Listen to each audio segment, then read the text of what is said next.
Screw it. Do it. We'll do it live. That's exactly right. Yeah. I put up a story saying, hey, if you were to sit down with Brian HBK and have a beer, what would you ask him about? Uh-oh. And there was a pretty consistent thread of interest. So I think... Why do you talk funny? God, that's a great movie. I think what we'll do is we'll break the mold and jump right in and talk about Jiu-Jitsu right off the bat. Sure. What's up, everybody, and welcome back to the Pohada Podcast, 4th episode and the 4th edition of the Booze with a Black Belt series. As you heard there, my guest this time around is Brian Hollenbeck. He's a black belt in Brazilian Jiu-Jitsu under Pedro Sauer at the Academy in Brooklyn Center, Minnesota, an instructor at M Theory Jiu-Jitsu in St. Louis Park, Minnesota. He's also the bassist, singer, and key sex appeal for the world-renowned hair metal band Hairball, a world-class father, and I'm grateful to say a good friend of mine who was willing to sit down and talk with me about all those things. A few notes before we move forward. As usual, a huge shout out to Kathy and Paulie Brooks for hosting our conversation. Reminder that thanks to our podcast sponsor, 5 Watt Coffee, I can buy you a coffee in exchange for writing the podcast a funny 5-star review on Apple Podcasts. 5 Watt Coffee is the reigning intercontinental champ of coffee. And finally, a big shout out to John Grills of the Jiu-Jitsu After Dark podcast and the Small Town Horror podcast for some hot technical tips prior to this episode.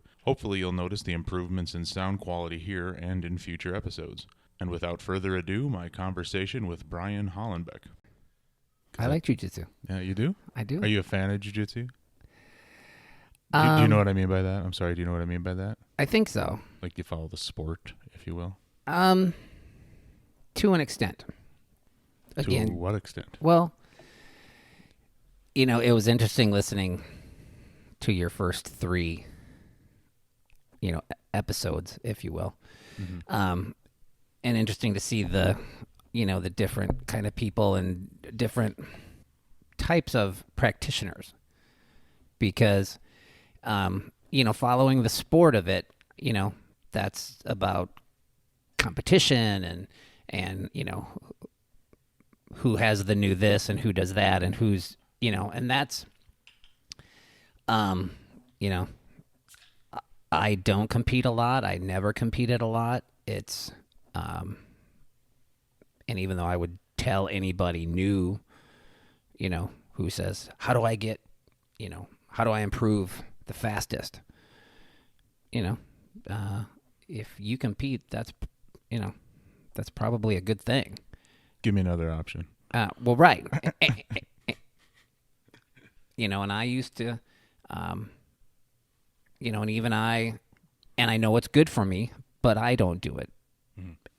And even before I, went full-time as a touring musician,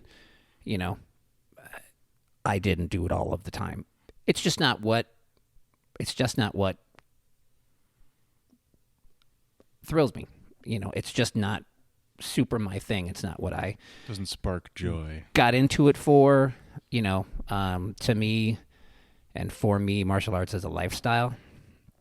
And I've done it, off and on since I was a little kid, and just, it's an attitude, it's a way of life, it's a, and so that whole thing isn't my thing. And I've seen people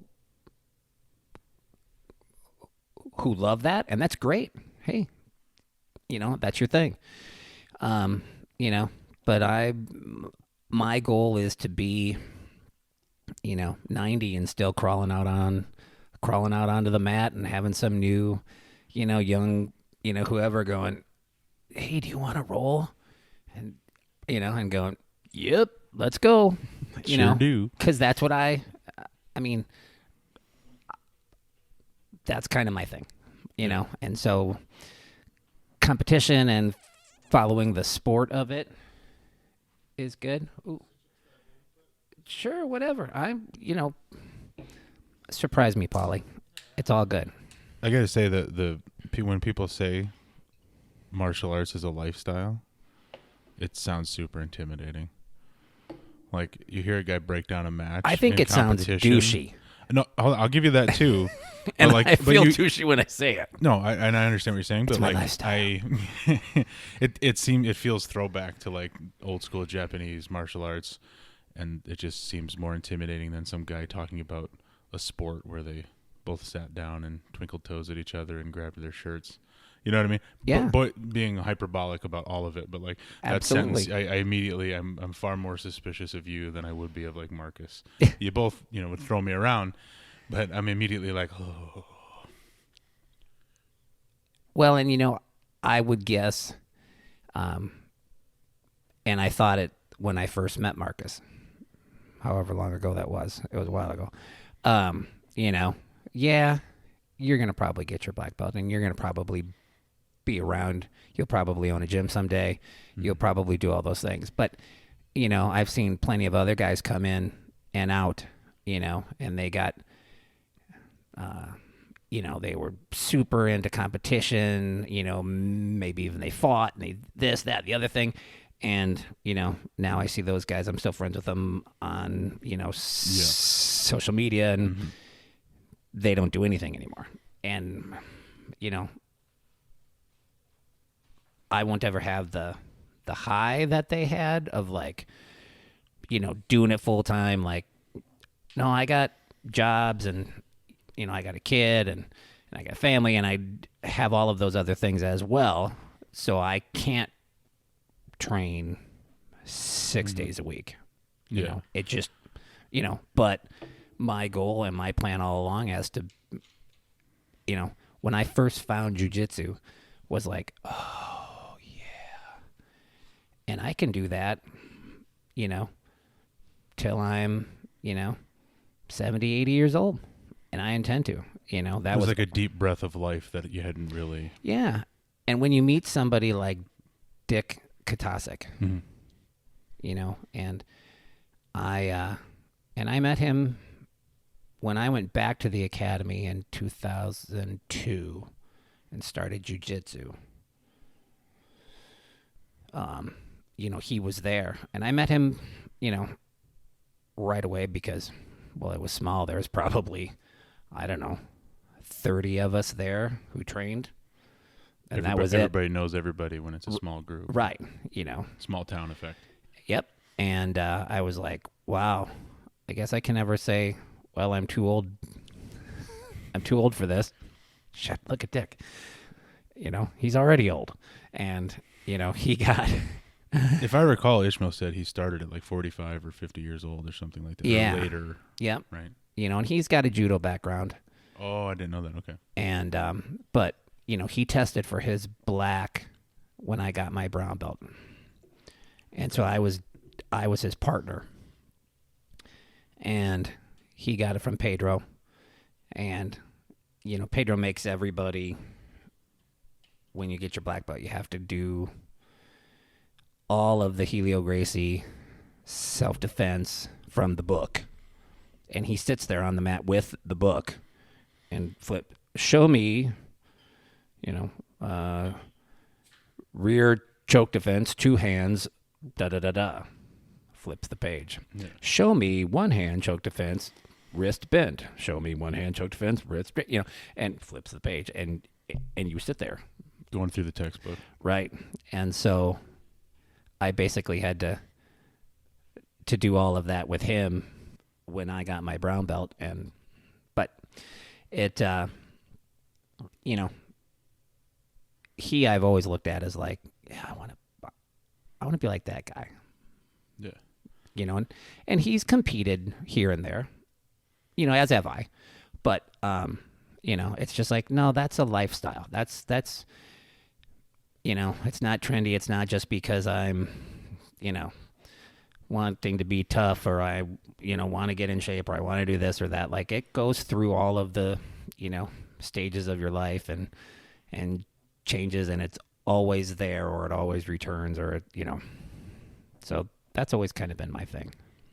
You said when you went back to the academy in 2002 and started jiu-jitsu? Yeah, so I actually first went to the academy shortly after it opened in like 94.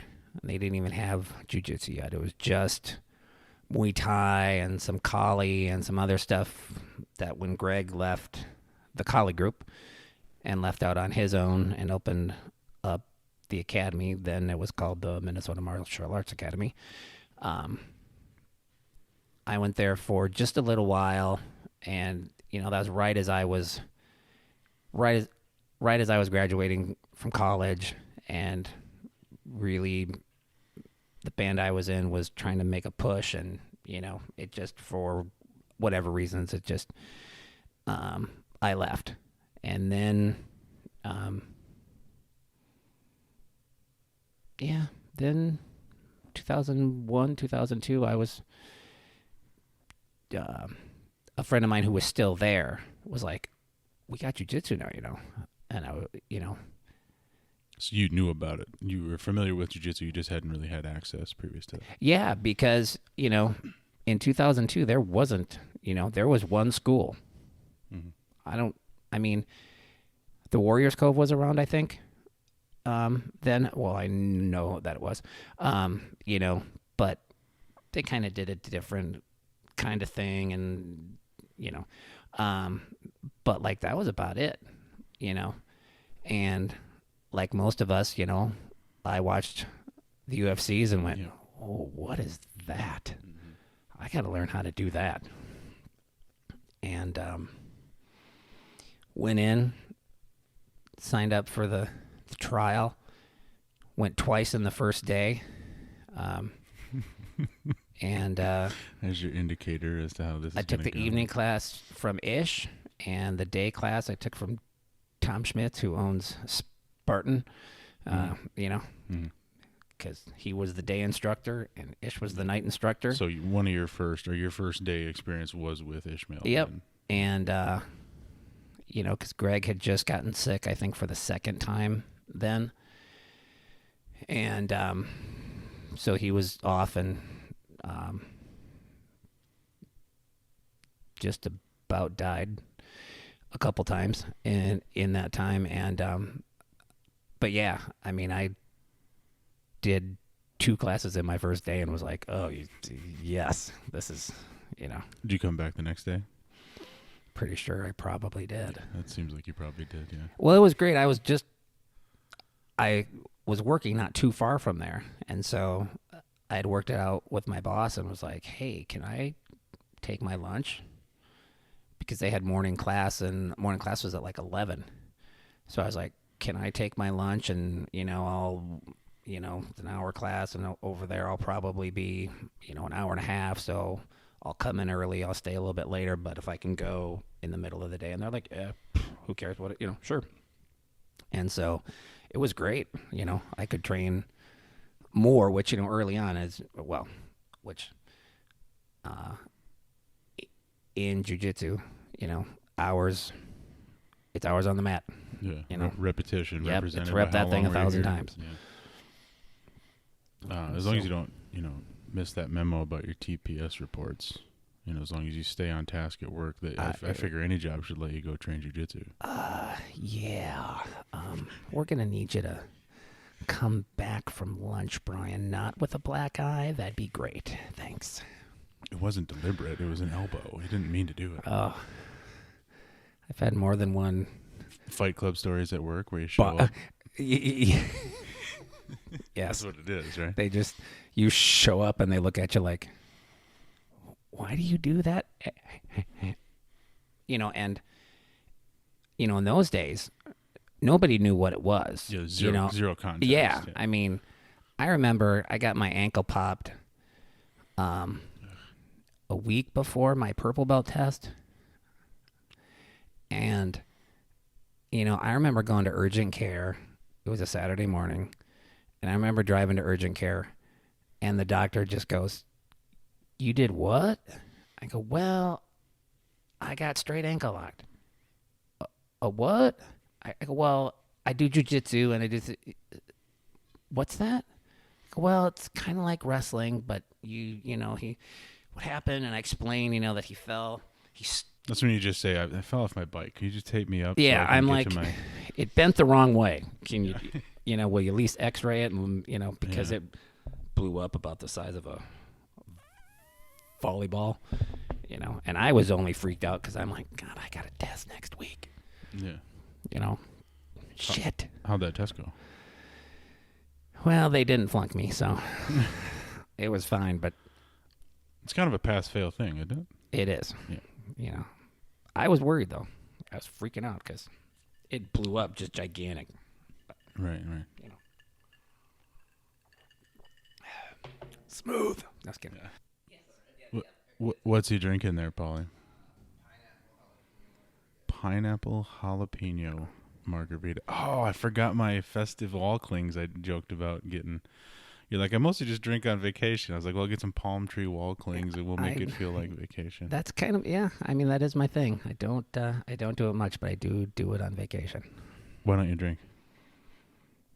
Other than like you're a grown adult with sensible logic abilities and care about your health and longevity, but yeah, probably no other reason. Yeah, just that. You're a grown ass man. Good for you. Me and Paulie withering away over here. But yeah, I think it was during the Kevin interview. I think you were like, yeah, guys like Rocco, and I think Brian, he might have been all right. Yeah, Rocco was a white belt when I started. No stripe. I think we got our blue belts and our purple belts together. Both up at the academy, obviously. Yep. Yeah. And Ish was a purple belt at the time. And so that was 2002. So 19 years ago. Who else has been around that long? Like who else that I would know, like from M Theory and Minnesota Top Team, let's say? Who else would I recognize from 18? Tao started not too long. He was right around the same time. Again, Schmitz was there. He was a blue belt at the time. And I'm trying to think who else.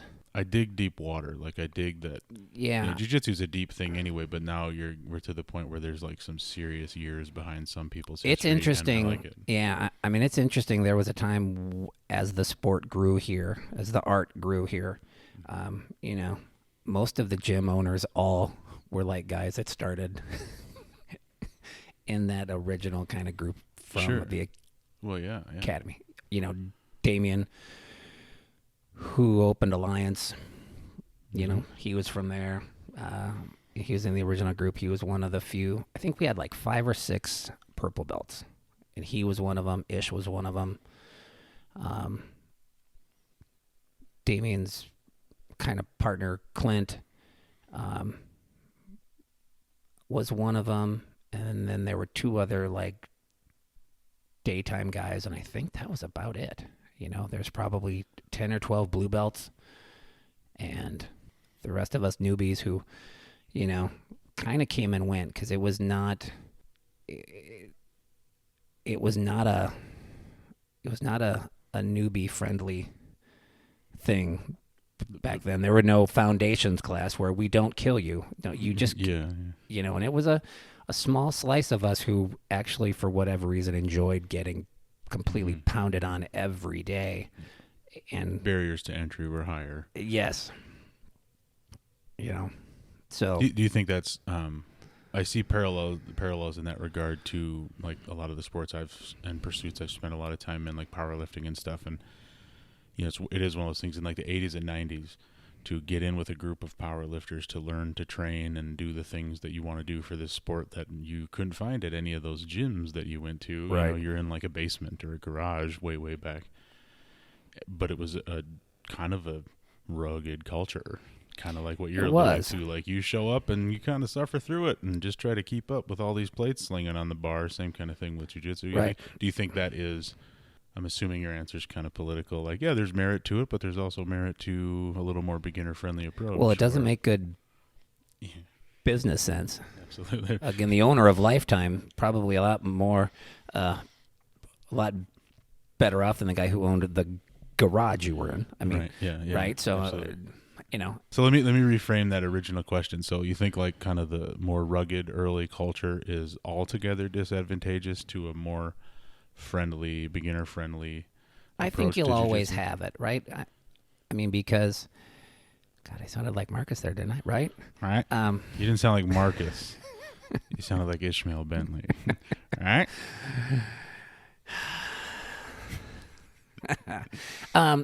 I think it's all part of the art because you'll have, again, there's something for everybody. You have the guys who, want to train full time. They're young. They want to compete. They want to be on the cutting edge of everything.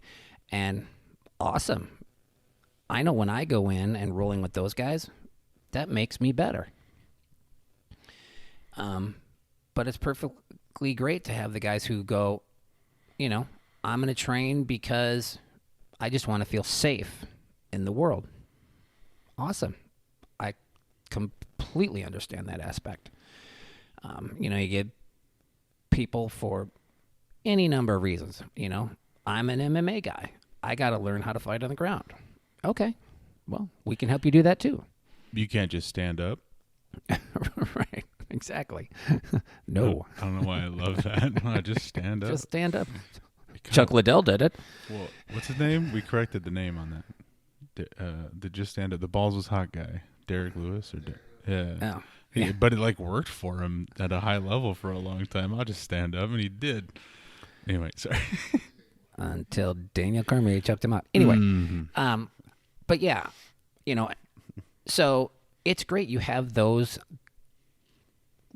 people too. And as long as whoever is running the gym does a good job of creating a culture where, yep, that's great, but you do that with those guys and not letting them ruin the experience of, the mom or the dad of the kid in kids class who goes, I'm here all the time. I might as well learn too. Hey, this is cool. And, I want to learn it too. It's a great art, and again, something that you can do and start in your 40s, start in your 50s and not, you're probably not going to start Thai boxing in your 50s. Man, I mean, you might. That's a bumpy road. But that's probably a pretty small percentage of people who are going to start Thai boxing in their 50s. Yeah, and stay so you out can of get your way. Eggs scrambled. Stay out of that person's way because that's a dangerous human being. Yeah. Just mindset alone, Exactly. So, and there should be room for everybody, and it's fine. I think that's why we have 2 mats. Right. Yeah. Oh, you got a tournament coming up? You go over there, you savages. Yeah. The rest of us are going to be over here. Train hard, competition training. We're going to go hard. Maybe you don't go to that night. Don't go. Hey, you don't come on Sunday because it's just going to hurt. I've been afraid to ask to come take pictures on Sunday. I was just hanging out watching you, man. The windows are all fogged up. That's oof. I don't know. And that's just fine. That's what foundations class is for.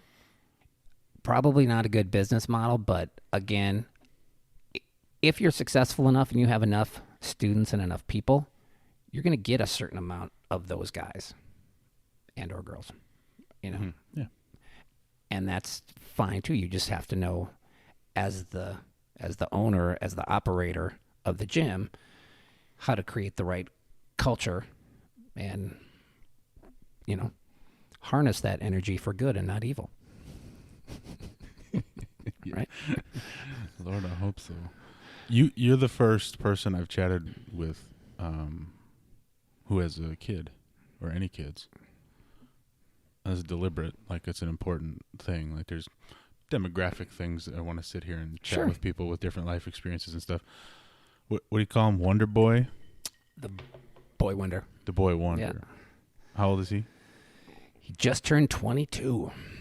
So he was 2 or 1 when you started training jiu-jitsu? He was 4 when I started, 4 or 5. Oh, man, they just exposed my math skills.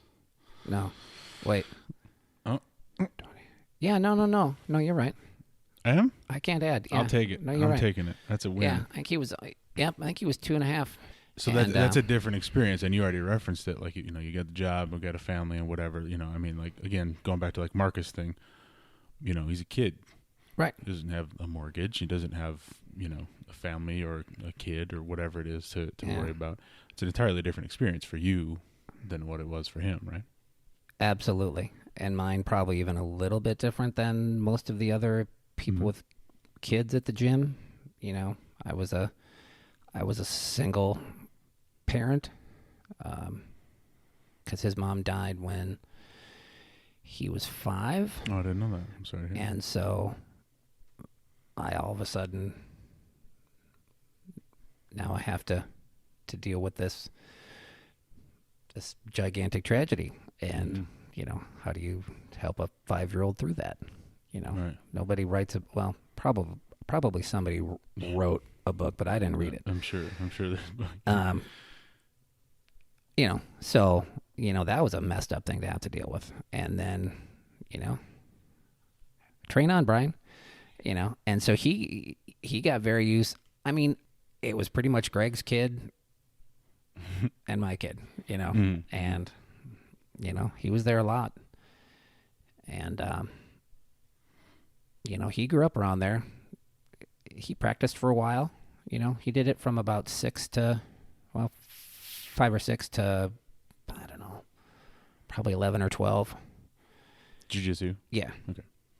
And, you know, then other sports and his friends, you know, living a half hour from the gym, you know, his friends weren't going to be kids in the kids class who were going at that time, you know, especially, you know, it was still a little bit smaller. So the kids who were there, you know, probably lived in the area. Well, you know, he didn't live in the area. And, you know, you get to middle school age and, you know, football and lacrosse and all of that was more important. And, you know, and so that's where his he branched off, and that's where his social group was landing. Right. Like the kids in his neighborhood or the kids at his school. Yeah. So, but yeah, he grew up, he spent a lot of time at the gym, and, you know, I have a lot of memories of those years, you know, training and teaching the kids classes, and, you know, and in those years, the academy ran a tournament every year, and it was always humorous because as I would ref, you know, I would intentionally go to the furthest mat away from the kids' mats, which was just how he and I both liked it, you know, because he felt a lot of pressure, you know, well, that's my dad, and, you know, and I'd be just like, just come tell me what happened afterwards. I don't, you know, and that worked out for us. That, you know, that was. As long as you land on an arrangement, you know, it keeps the chaos out of it. But yeah, you know, so yeah, there's a lot for me to balance out. For sure. You know, and even after I got remarried, I was still very much a single parent with him. That's a whole other story, but, you know, and so there was a lot to always balance there of, you know, family and the kid and, you know, jobs and, you know, other business interests and training. Life is learning to juggle. Yeah. Oh, absolutely. Right? Some people got to have some implements on fire when they juggle, or, you know, it's a harder deal for some. Yep. So, you know, but that's, yeah, I can't believe that. Well, not this summer, but next summer will be 20 years. That's ridiculous. Aren't I 20 years old? How have I been doing that for 20 years? I right? know. That thing? It's like how the 80s is 20 years ago, right? Isn't the 80s 20 years ago? I don't know. It is in my head. No. Same here, man. Halloween, capital of the world. Is it Noka? Mm-hmm. I like it. Fact. Apparently some businessman in like the 50s, like most small, medium-sized towns, you know, they had all of the vandalism problems of the this and that, and to try to make it more of a positive thing, I think the story was that he looked it up and nobody else was the Halloween capital of the world. So he's like, oh, we're going to be the Halloween capital of the world. And which was great as a kid. I mean, especially when Halloween existed. yeah, yes. Yeah. It was the best because we had parades in our school. We had, and they still have the big Halloween parade every year, which is on a Saturday. But the Friday beforehand, there used to be the school parade. We'd all hop on a bus. All of the elementary schools would go downtown, and you'd walk down Main Street in your costumes, and in high school, you got to, if you were in the art class, you got to go down, and businesses would let you go paint the storefront windows on Main Street with, Halloween stuff, and it was a big deal. It was fun. They used to sell Halloween beer, and What's Halloween beer? well, every year there's a different can design. It's like a branding. It's a branding thing primarily. Yeah, yep, Okay. absolutely. It's like St. And they sold Patty's Day. shirts and buttons and, Yep. Yes. Yeah. I've even seen that. Okay, that's in my brain too. Yep. I got some things in my brain. It takes me a while sometimes. So that's my growing up. You know what I fucking did? Let's get it on record.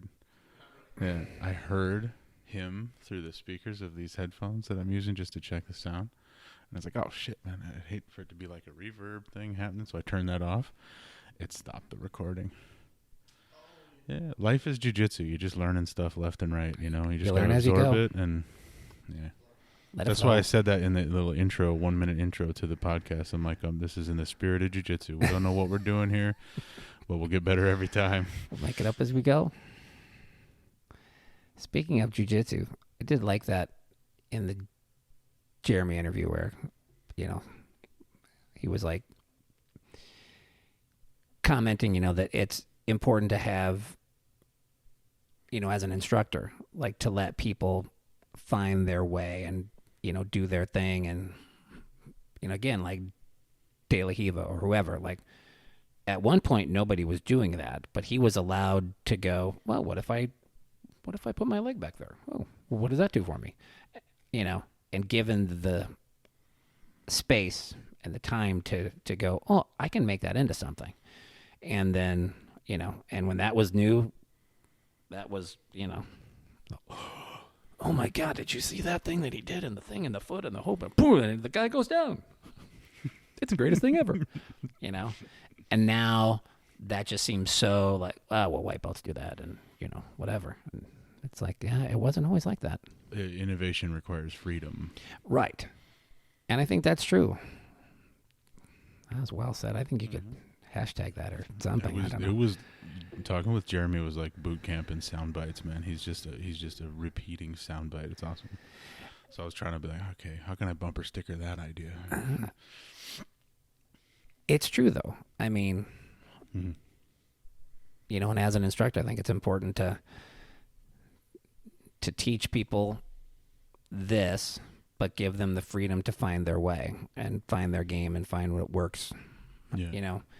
It's fundamentally, it's one of the best things about jujitsu that there is, because, and growing up doing traditional martial arts, where it was, these are the moves.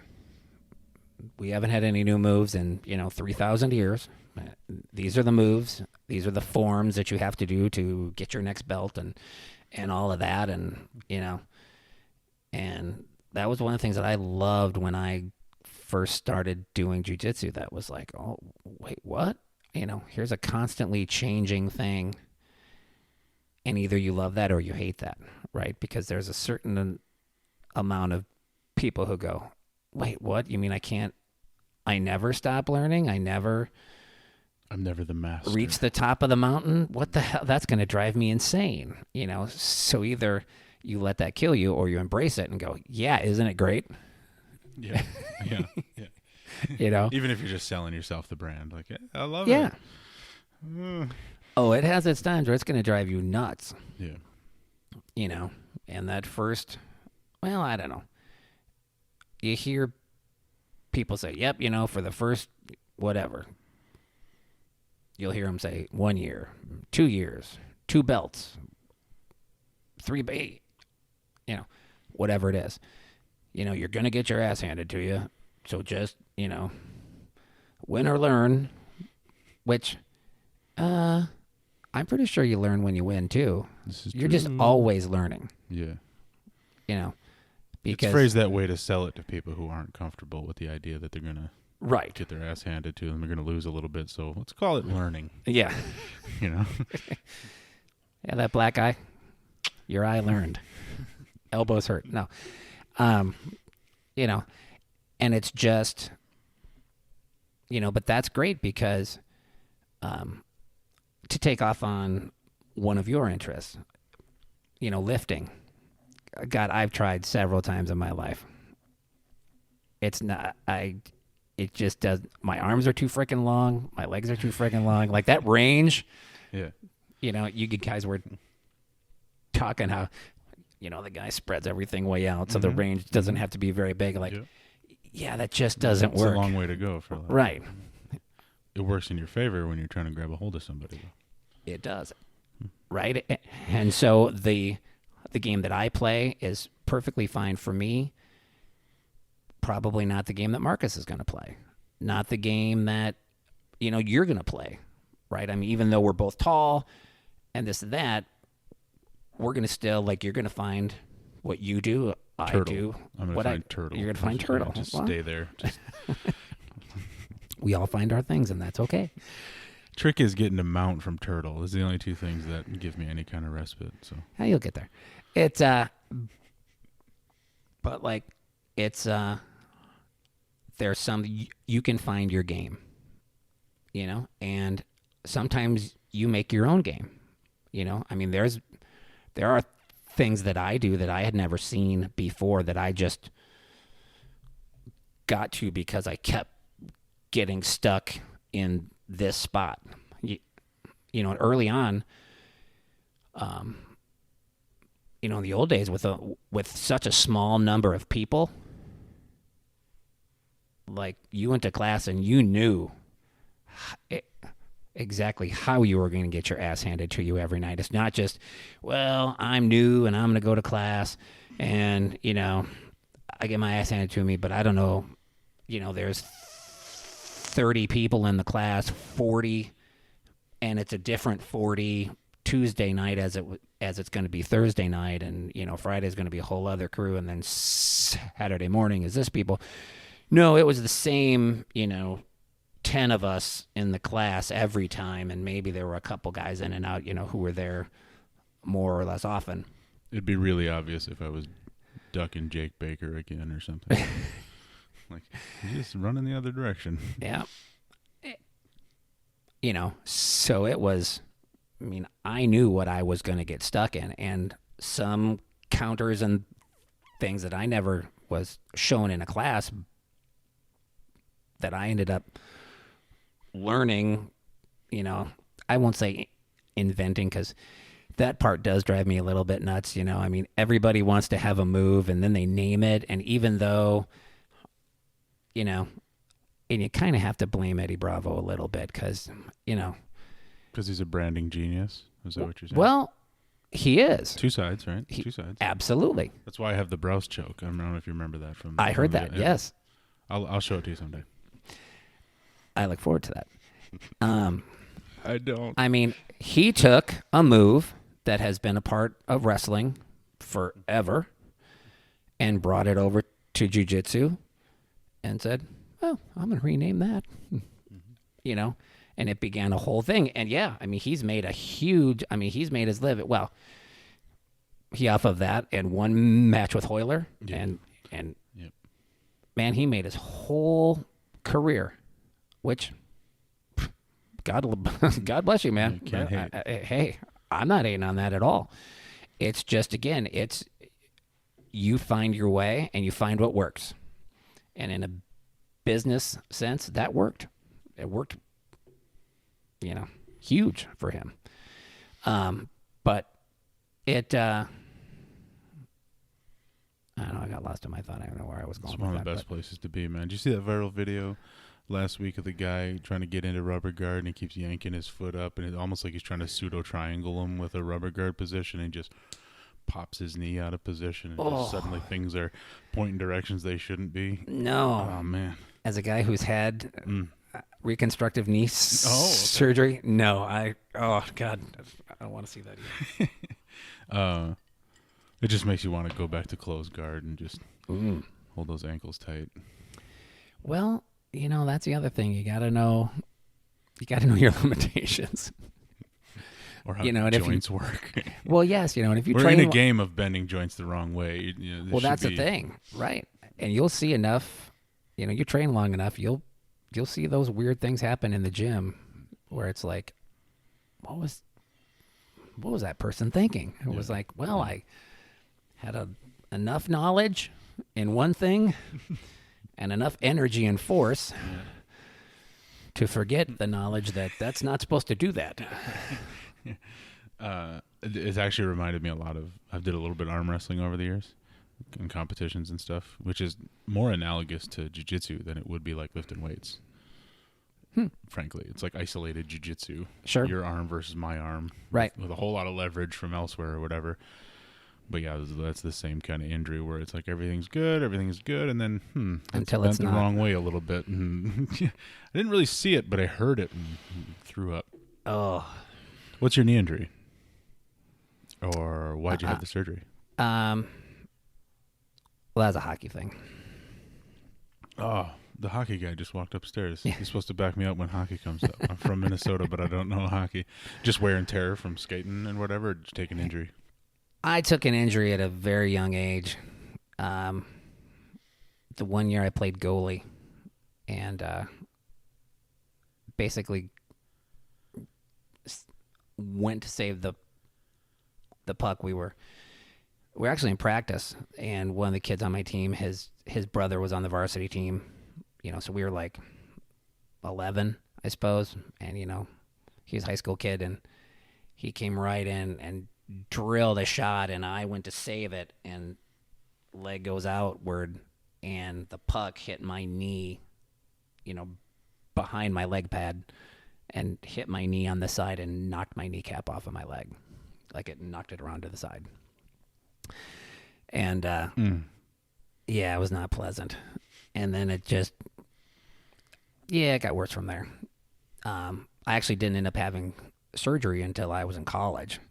Like so I just your rehabbed patella it. Tendon was malleable enough that it could take that stretch and come back, and you just hope for the best. And then over the years, it got dislocated several more times. Actually, each of them has, until the point where they were so stretched out that they didn't hold much of anything in place anymore. Yeah. And so they did what's called a lateral release, where they actually cut it off or cut it all out, reposition it, and then re-sew everything on tight. Now, it's a wonderful thing, medicine, but yikes. Well, nowadays, that's like a 10-day recovery. Yeah. You're on crutches. It's... Would you have 3 months? 2 holes. I got the big Frankenstein scar right down the front of the knee. They open it up like a banana. Yeah. Just, we're going to open that bad boy up. And, and it was about 3 months. And, so, again. Things happen. So. It's a cool story, though. It like if you never had any injuries and you guys went on to win a state championship, like I'd be like, I got a cool ride in I got a really cool ride in the ambulance. I just remember laying on the ice. Yeah, you walked out, but he's a hockey guy. So I just remember laying on the ice after I stopped screaming my head off that, my knee was killing me, and they all rushed in. The coaches were all there, they're like, okay, Brian, calm down, it's okay, just calm. And I got calmed down.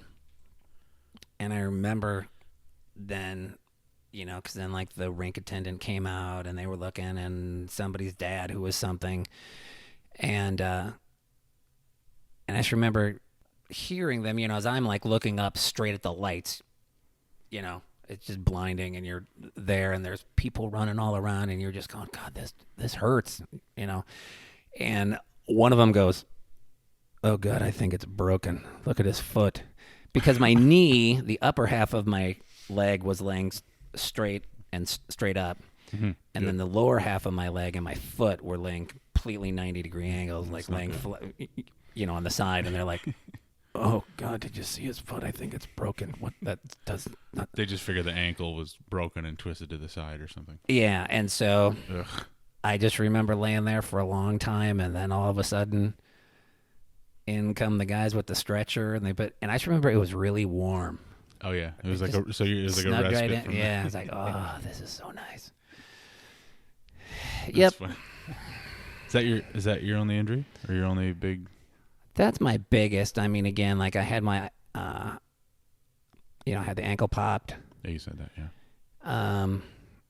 Had my elbow pop once, and that was one of those kind of like what I assume happens like when you arm wrestle, right? So I got caught, although the elbow was not past the fulcrum, but like right on it, so it wasn't bending. I was still technically safe, I thought, and I was strong enough that I was holding there. I was fine and holding, and it didn't ever, and then it popped. Yeah. It was just a tunk, and I'm like, okay, hold on. We go whoop. Yep. Like, and it was weird because I could move it. It was fine. It didn't, like I could move it, but then when I stopped moving my arm, all of a sudden it was like, like everything, you just felt everything kind of seize up inside. And it wasn't out for terribly long, but something obviously happened. Yeah. Definitely supports the idea of tapping in training. Like, yeah. I mean, Yep, and that was one again. There, but don't take it there. Right. Well, and that was one. I mean, I think I was like a brown belt, and again, I was like, well, I'm still inside of the legs or the hips, I'm not out. He couldn't bend it, but I was holding it so, with so much tension that it was just like, yeah, you're not supposed to hold me with that hard for that long, Just because the joint angle is still, favorable. Yeah, it doesn't mean something else can't happen. Right. Well, and that's the most, we'll stick with the arm wrestling, that's the most famous arm wrestling injury that you'll find. Right. Is from locked. One of the world's strongest man, actually, where they use that as an event, and Magnus Samuelsson from Sweden was Europeans. I love those names. Magnus Samuelsson, Magnus Vermagnusson. That's the other good one. Yeah. That guy had to be strong. He was just born that way. Right. But he was Europeans arm wrestling champion previous to his foray into world's strongest man stuff, and he was going against that giant dude that went in the WWE later, and he was in Troy, Nathan Jones. Nathan Jones, you look him up, he's just a gigantic dude, like 6'10", 400 pounds, and apparently off his nut, just crazy. But you take a big, strong horse of a man like that and put him in what he feels is a strong position, right? And the title's on the line, so to speak, against a guy who knows exactly how to do these things, right? And you can, if you look it up, you can see Magnus like looking to the ref, like gesturing, like, look at this. This is called a break arm position, is what it's called. And the guy, Nathan Jones, broke his own shit. Right, he didn't even Magnus know. He's just holding. He's not pulling against him, trying to pin him. He's like, this, we can't. In an arm wrestling tournament, the ref would step in and be like, stop. This is ridiculous. Get in You're going to hurt position. yourselves. Exactly. And so this Nathan Jones guy just literally just broke his own shit. It's just gross. And again, he's in a strong position, but the leverage the other guy has against you is stronger. Right. Same kind of setup, right? Hey, that's my whole game. Right there. What is? Leverage. Yeah. So I'm never going to beat anybody in a strength contest. That's it. There's some pipes there, man. Don't undersell it. That's kind of the idea of jiu-jitsu. No, those would be pipe cleaners. Pipe cleaners. Copper pipes. The thin ones in the bathroom. Exactly. But again, that's the idea. Like, you can kick my ass because you know how to utilize the physics and stuff, right? We'll go with that. I will, for sure. I've learned, well, that's the other thing in Jiu-Jitsu, you know. I mean, you walk in the gym and there's guys who, when they walk in, I still laugh to myself and I go, God, somebody would totally try to put you in your place in traffic or something and you'd murder them. Dude, Pottebaum. Yeah. I would fuck with Pottebaum. He's a perfect example. We used to have a guy. I mean, I wouldn't because I know better now. But like, I'm not a guy you'd pick a fight with. Right. I don't know how to fight. You probably kick my ass. It's all good. I'm not gonna, But right. That dude. He's a great example. Yeah. And yikes, Yeah. He's a scary, scary guy. We used to have a guy. Scary Ryan, because there's two Ryans. Right. I heard that. I liked that. That's good. Scary Ryan, right? Well, because I stutter, and the letter P screws with me all the time, so I never call him by his last name. So if I call him anything, it's just Ryan. Mm-hmm. But I like Scary Ryan. That works good for him. He's a great P's. Right. I hate the letter P. It messed me up. And my mom's name started with the letter P. And God, when I used to have to call her at work as a little kid, I was like, God. It just sucked because they, had a receptionist. And so I had to call and ask for my mom. And it was like, this is murder. But anyway.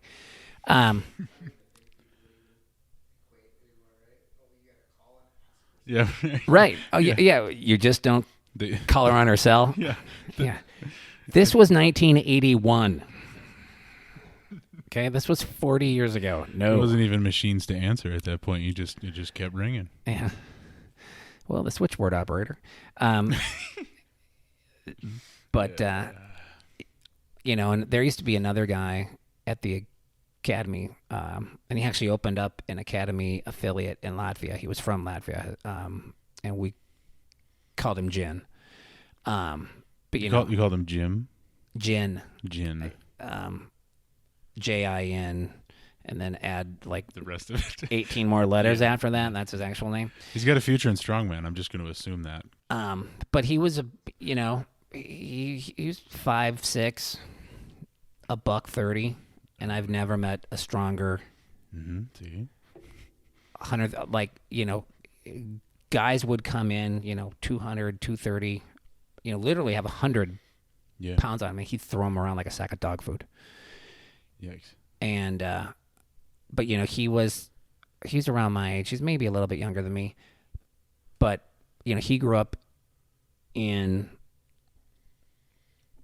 Latvia in a time where, at a young age, you were identified of you are going to do this. Mm-hmm. And then you go to school half the day and then you go train for whatever that is. Well, he was a wrestler. You will wrestle. And be nice to that guy. Any of the old school guys can, and he hurt more people. Just accidentally, or just because he was kind of a... Well, he's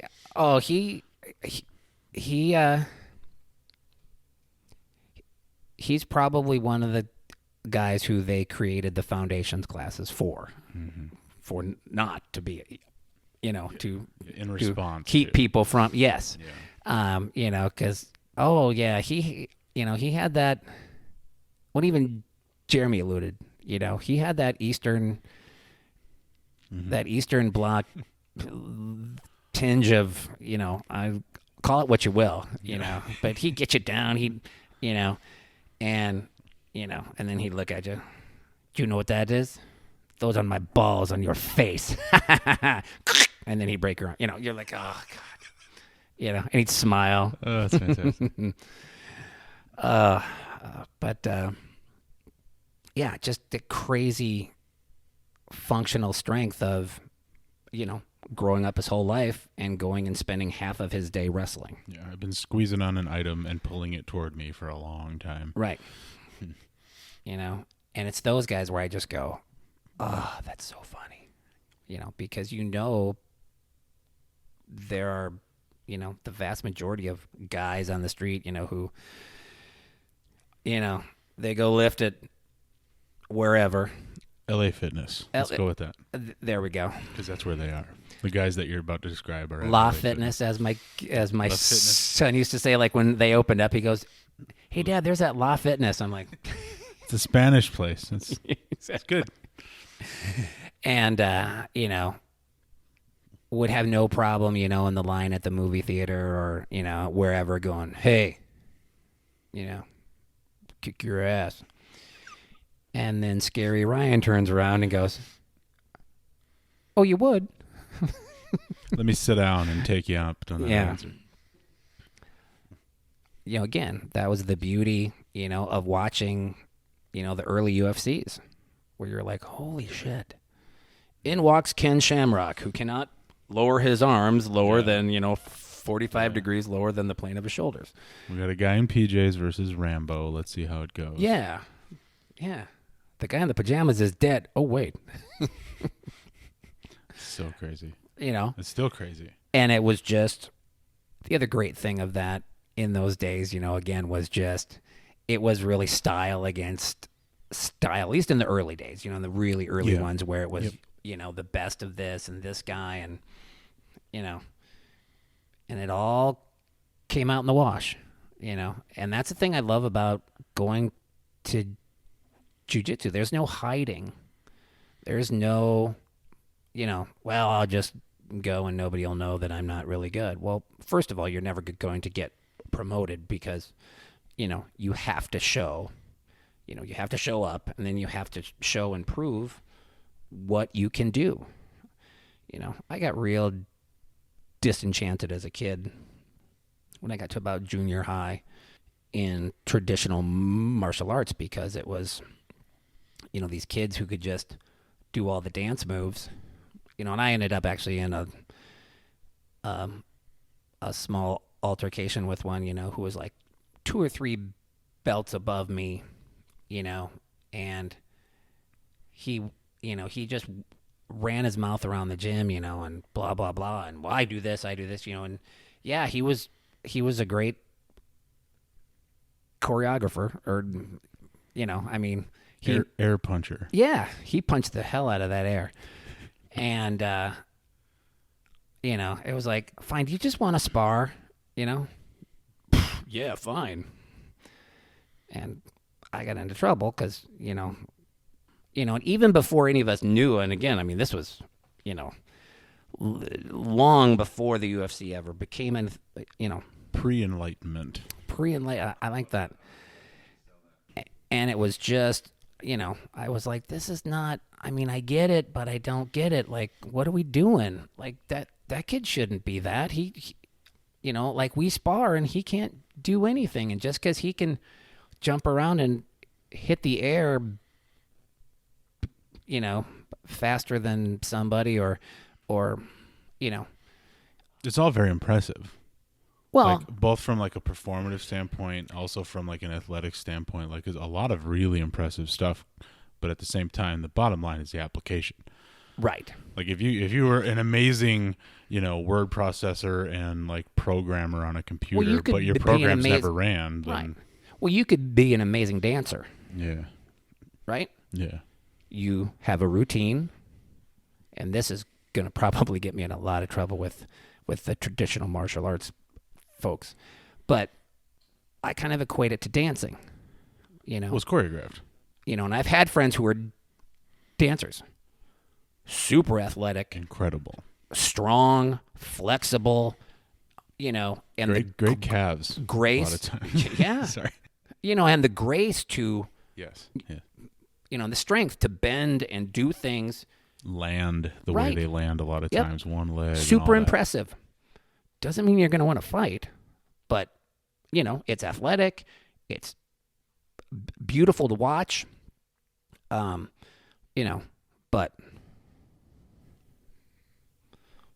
doesn't make you tough. You know, Makes you in good shape.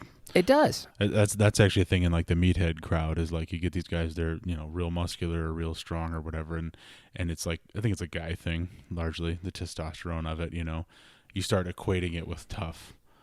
Nah, bro, you got 12-minute rest periods. Like a fight is going to kill you. You're big and strong and scary looking. We'll give you that. But like, it's not fighting. If the other guy hasn't killed you yet, your adrenaline is going to kill you about a minute in. Trust me. I've tested it. Yeah.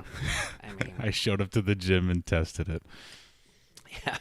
What traditional martial arts did you do? I did the research. Trust me. Yeah, right. I was dead.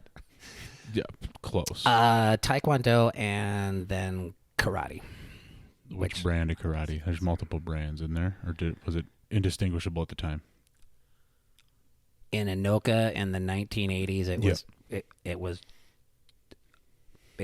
whatever it was. May not have been karate, but they told you it was karate. Right. Yeah. We had belts in the outfits. I don't know. It was The outfits, yeah.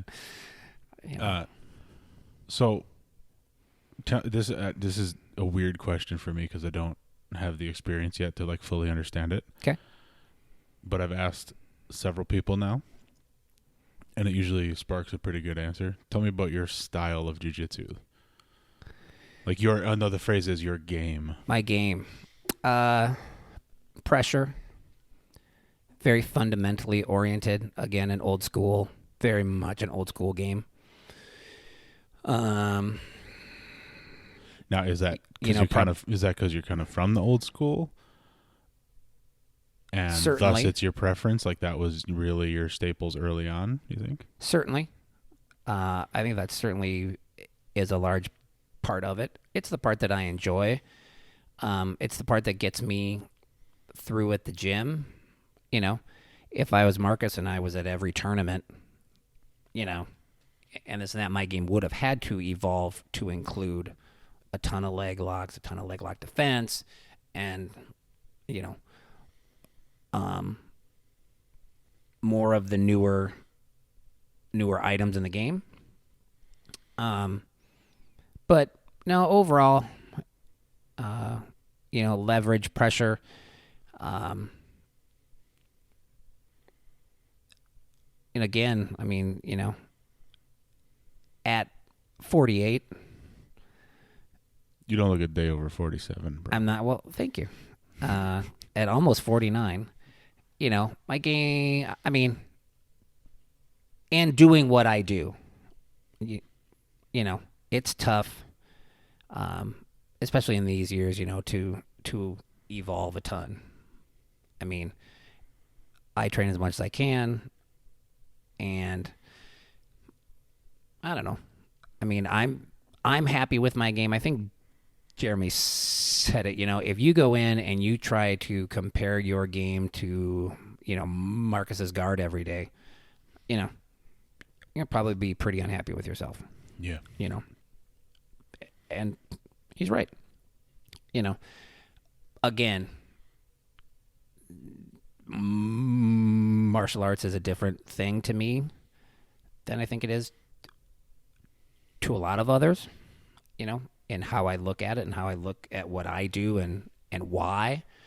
And, you know, again, I mean, it's a lifestyle, and it's just part of, you know, who I am. And that's going to change as my different stages of life, right? I mean, it was different when, you know, I was married and I had a 2-year-old and life was fairly stable at the time. Well, that changed when, you know, I was a single father and having to deal with a grieving child and then raising that child throughout, you know, the next 13 years, you know, and certainly not that ends at 18, or at least it hasn't in my case. I'm still, you know, you know, he's still in school, but it's a leadership position even after that, though, right? It is, you know, and I think when you take that on, I mean, that is a responsibility. It should be a responsibility. Yeah. That you don't just go, you know, yeah, this isn't fun anymore. And so as the different things in my life, and again, when I was not on the road 150 days a year, okay, well, I could train more then. I could evolve. I could look at different things and go, I'm going to work at incorporating that into my game, or I'm not, and so it just, but long story short, a very fundamentally oriented old school game, lots of pressure, lots of leverage. Again, I don't have a lot of strength. I mean, we would go lift in the gym and you'd laugh. You'd go, not to your face, I wouldn't. But later you would. You'd go, that is ridiculously bad, Brian. I thought he was tough. Yeah, I thought you'd be bigger. I thought you'd be stronger. Nope, I'm not. And that's fine. Again, I had to find my game to, how do I hold this guy down? Here we go. I land on top, or how do I try to control, David Scora, who has gone, and, off I went, I was like, oh, okay. It's also sort of a question. How do I counter that? Yeah. It's a question for the ages more than anything. It's less physics with David Scora as it is like spirit. Right. And, but rolling with him is a great experience. Yeah. Because either you figure out how to do it, and it can be done, or if you're not in quite the right spot, you go, okay, I got to bail because I got to let him do the heave-ho, essentially get out of the way, and then get to whatever he leaves me next, And, that's a whole other thing, of just, it's really, as I've progressed throughout learning jujitsu and learning my game, and it was interesting hearing the other guys talk through that, like, okay, well, how do they view that in their head, right? Like, we're all black belts, and so we've all at least gotten to that point, and we've all done it in different amounts of time. Different phases of life. Yep. I took a little over 13 years. Again, life kind of got in the way. Well, but like I said with Jeremy, that's pretty fast. He said 15 years. You say 13. That's pretty fast when you consider most people don't. Right. Years aside. It's still, I think, about 1%. Rock and roll, yeah. I mean, it's still, I think, about 1% who actually do it, Although I hang around, I've trained a lot and have been around, a guy like Kelly Johnson. 7 years, Again, wrestled his whole life, was in a position to be at the gym and any number of different gyms, 6-7 days a week. Is at least a quarter spider monkey. Right. For some odd reason. You hang around guys like that, and I think this was brought up previously as well. You hang around those guys and you go, why am I so freaking slow? Right. You know, and again, it's okay, right? I mean, it's whatever your journey is. God, now I sound like David Scora. Whatever your journey is, that's fine. And I like David a lot. Me too. Why do we need to qualify it? Why can't we make fun of David Scora without qualifying it? I don't know. Well, I don't want people to listen to this and go, dude, did you hear it? He was totally ripping on Scora. Everybody that listens to this knows who David Scora is, I promise you.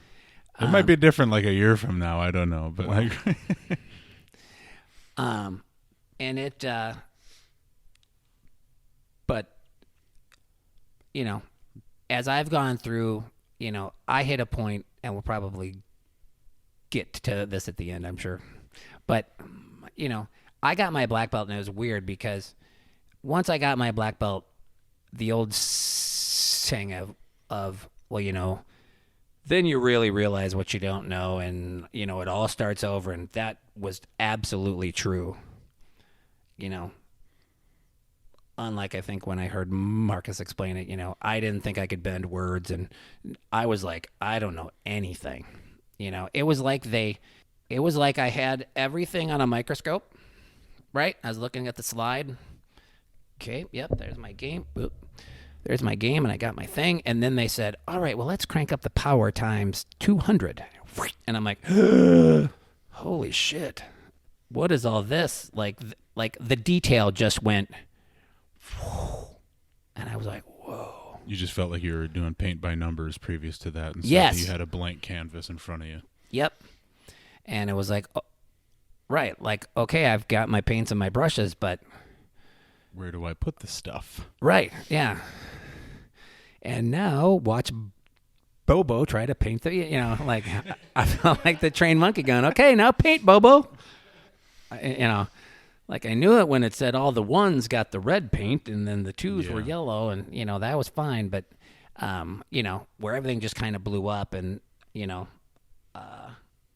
also around that time, I kind of changed my whole philosophy of just how to approach everything in terms of I stopped thinking about moves and I just started thinking about position. I had this kind of, I hate to use the word epiphany. I knew you were going to. Enlightenment. I don't know. Whatever it was. A moment of clarity. A moment of clarity where everybody, like I was teaching a bit then, and just, you'd hear people just go, God, I got to this position and I couldn't finish it, or I worked, but I got it. And I just thought, then you weren't there, and Jeremy kind of touched on this a little bit too, where it was like, it shouldn't be hard, right? The finish is the easy part. I mean, if I have your neck exposed, to actually do this is not hard. I mean, this isn't strong. This is not going to fight back. Like their neck is not going to fight back. Well, unless you're Ishmael and you actually have gills or whatever the hell it is. But most people's necks don't fight back. Or their arm. If I have your arm all the way out here, to go this or do this or do this or do this or that, that's the easy part, right? I mean, you got physics on your side right. In all those positions. It's getting there is the problem, right? It shouldn't be that tough once you're there. If you do it right, it shouldn't be that hard. And so I just began to work on just position, because if I get in the right position, I can take my pick. If I get in the right position and I isolate your arm, I can choose which lock based on our body position on the floor, above, underneath, to the side, blah, blah, blah, that I want to use. Because if I've completely isolated your arm, I've got your wrist, I've got elbows, I've got shoulders, I can, choose the joint in which you would like to, hurt now. Okay, thank you. Thanks for playing, tap, if you have my back with two hooks in, there's a couple of 3 chokes, there's a handful of arm locks, you can transition to a lot of different places because you're already in a dominant position. Right. And so I just kind of threw out, and I remember the first time I ever told anybody that, I'm like, you know what? I'm just going to stop working on moves. They were like, what? What? I don't get it. And I'm like, yeah, this probably shouldn't be anything I would ever tell a white belt, because, I don't think you can throw all of them away until you know them. You can't break the rules until you learn how to play with them first, but that's how I've begun to approach it in the last few years. Do you want to pull the mic out of the mic stand so you can drop it? It's true, though. No, totally. I mean, it really is. Again, if I do my job and I get in the right position, I get the setup done right, and I get whatever it is I'm going to ultimately manipulate to finish, that finish should be easy. And so I've spent the last probably 3-4 years just going, okay, I really have to work on just improving my position always. 3-4 years, is that back to when you got your black belt? When did you get your black belt? What year? I don't remember you saying it. 2015. 2015. So essentially your entire time as a black belt, you've been thinking about it differently. Yeah, which I actually had to look up. Yeah. Yeah, I heard you ask somebody when they got it, and I was like, oh, shit. Crap, I got to look through. I actually had to look up. I actually had to find the photos on my phone. Mm-hmm. I'm like, well, because I was like, well, I haven't had it that long. So I was like, 17, 6. I'm like, holy shit. I scroll back. I'm like, 2015. Jesus Christ. Yeah, like, yeah. Which was weird. And I do actually have to say, I had some jealousy listening actually to all of the guys' stories of when they got their belt, because they got him here. And I will commend Ish. He's really done a great job of creating a culture and really make sure that he does it right. Like the surprise to Ethan, Kevin, and Marcus, or when he did it for Jeremy on his birthday in his gym. Yeah. That's awfully cool. Clearly it meant a lot because that was like one of the main emphases of when I asked him about it. He's like, I loved the fact that it happened. I can't even watch the video. Gym. Yeah, exactly. Yeah, I was like, whoa. And I had a little bit different of a road to that and experience with that. So I got all of my belts from Pedro. Like out there, or he used to come here once a year. Yeah. Right? And that was the other thing back then, just culturally, it was like, well, you better be ready when he comes because it's going to be at least another year until he comes back, and Greg wasn't around much. He was still sick, and, people didn't get many belts. I mean, I remember the first time somebody else gave a blue belt out, I was like, well, that's weird. You mean you got it from Greg or from Ish? Like, you didn't get it from Pedro? That's weird. And again, it was a different time, right? Yeah. It was just, something of a cultural shift took place where absolutely new leaders were stepping up. Yep. And so when I got my brown belt, and after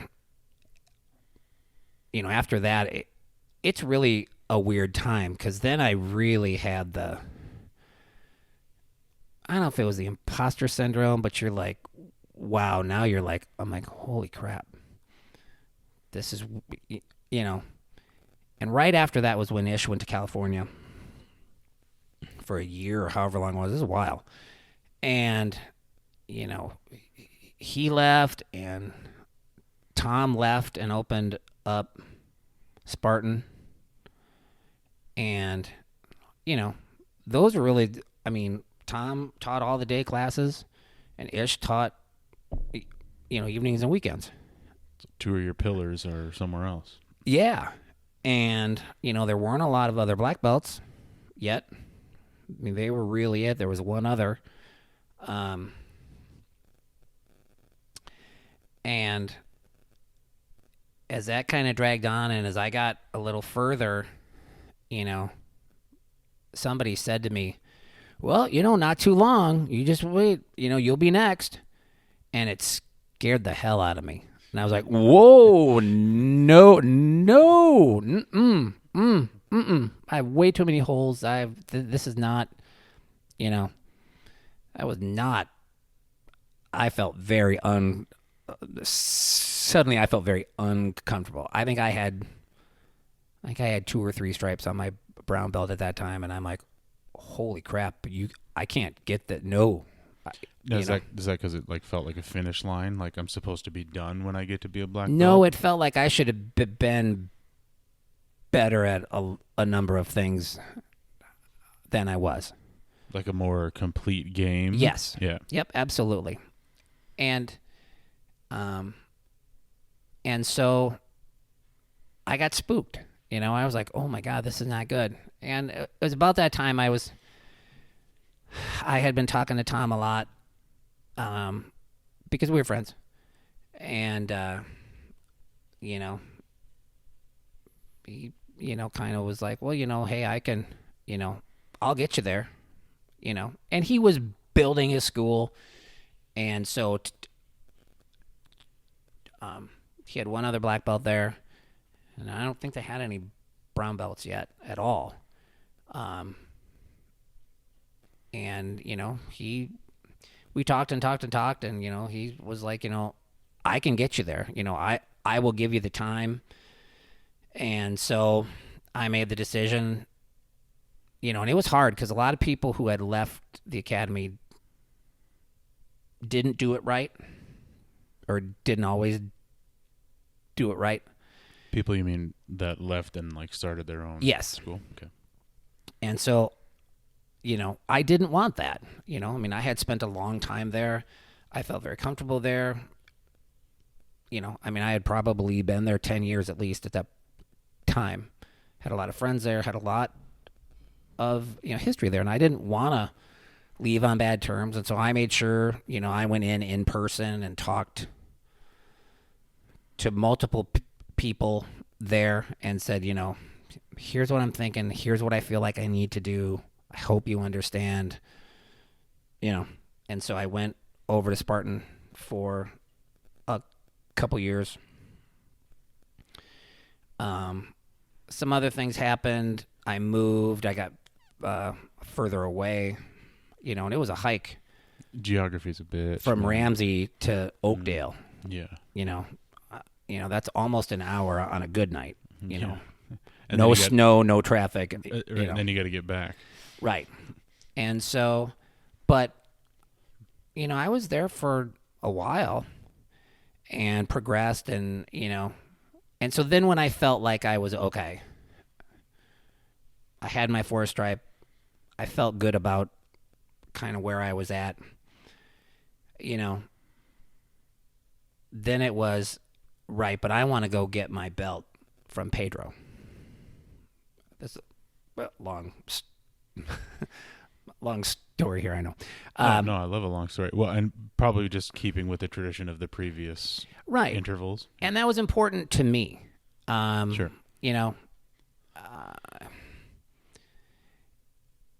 And so I went back to the academy and talked to Greg and to Andy, and I said, I'd like to come back, and I'd like, I'd like to train here again. I think I'm one of very few who have ever were allowed to return. And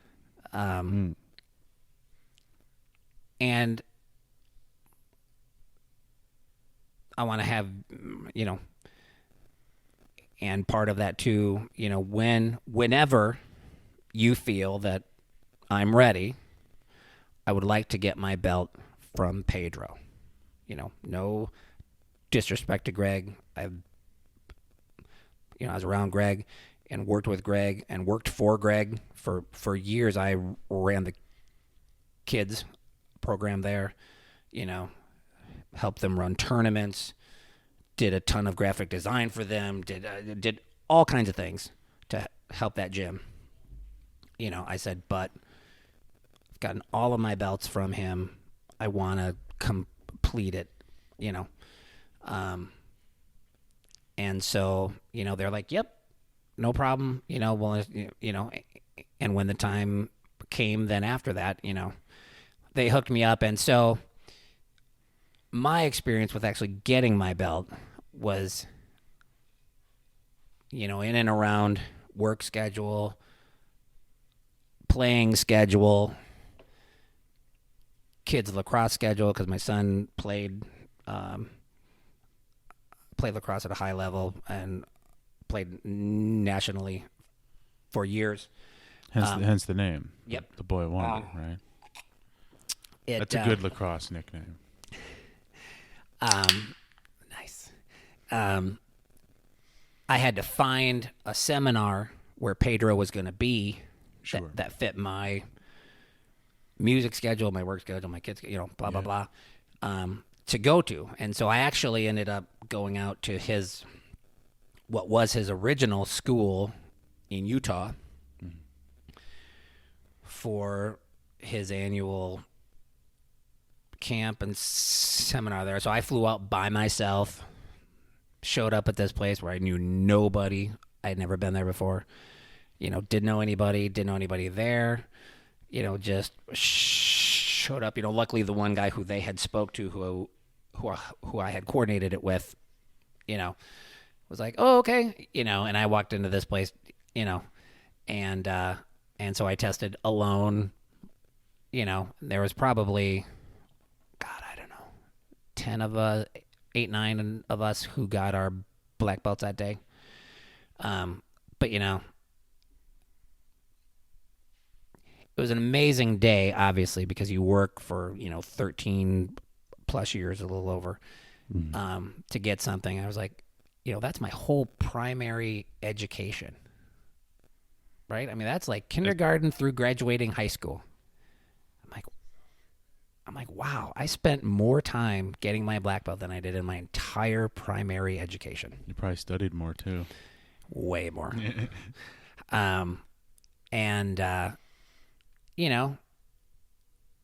Afterwards, as these other guys, had their families there and they're all good, and then, I grabbed my bag, I went out and hopped in my rental car and drove to the hotel. I found a place to eat. I bought myself a really nice dinner. What'd you have? Do you remember? Sushi. Nice. It's a good call. I went and I got myself really nice sushi. I had an appetizer too, because I was like, hey, this is we're black belt. We're in the money now. That's right.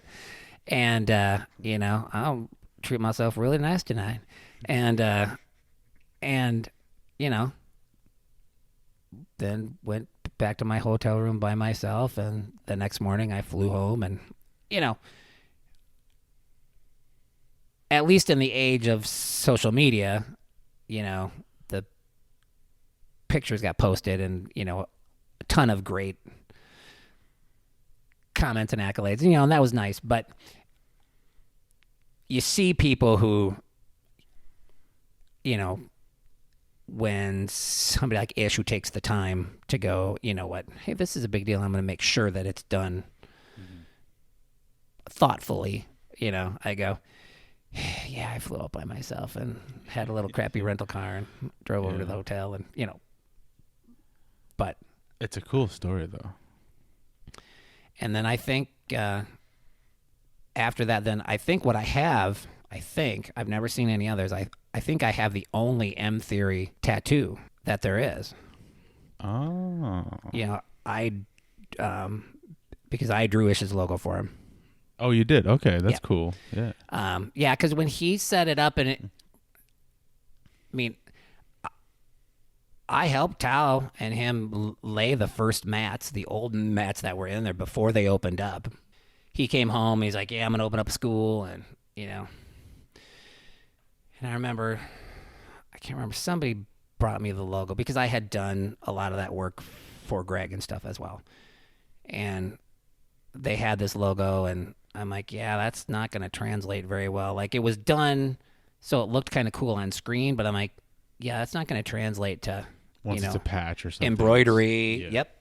And, or if you're going to, like, paint that on a wall or, whatever, and they're like, what do you mean? I go, well, this is how colors work, and, da-da-da-da-da. And it's like, well, what do you think? And, I'm like, well, I can draw you up a few options, and I did. And he's like, well, I like this from that one, and we ended up with the logo that it has. But anyway, so I was always like, I won't get a jiu-jitsu tattoo until I get my black belt. And I wasn't even, I wasn't training yet at M Theory. And I got, because it has Pedro's large. Here, Oh, yeah. Right, and then it has the Old Gracie logo, Hickson, the Academy, Spartan, and M Theory. Yeah. Because I was like, well, I wanted to make sure that I acknowledged all of the people who were important in my journey. Yeah, you got all the layers there. Right. Yep. And, I was like, I think I have the only M Theory tattoo. And I got that before I was ever even officially at the gym. But, Ish was a huge part of my training and, and obviously. Well, who's bigger than the people who taught you in the beginning, right? Right. Like, I mean, that's when the foundation's laid and whatnot. Yeah. And I mean, I went to a whole lot more number of, evenings and weekends as I did in the day. Although, Tom is on there as well because, again, those two guys really, and again, the academy and then that lineage, to just kind of know your roots and go, yep, those are the people who helped me get wherever it is I am. Here in Polly's basement, talking Here in into Polly's a microphone. basement. At the Miss Pac-Man machine. Yeah. So you talked about how you like almost literally felt like you were staring at a blank slate when you became a black belt. Very much. And you described to me your black belt test feeling like a first day at Jiu-Jitsu. You didn't maybe intend to, but as you were describing, you were the only one there. You didn't know anybody. You tested alone. That's odd. I've never really thought of it that way. And symbolically then afterwards to go, wow, the game has all changed. Mm-hmm. The power on the microscope has all of a sudden gotten flipped. You know how you used to do that? Go, well, here's the slide, kids, and we're going to look at these things at 10 power. Okay. Now we're going to go to 300 power. And you're like, whoa, dude, look at all this shit on that slide.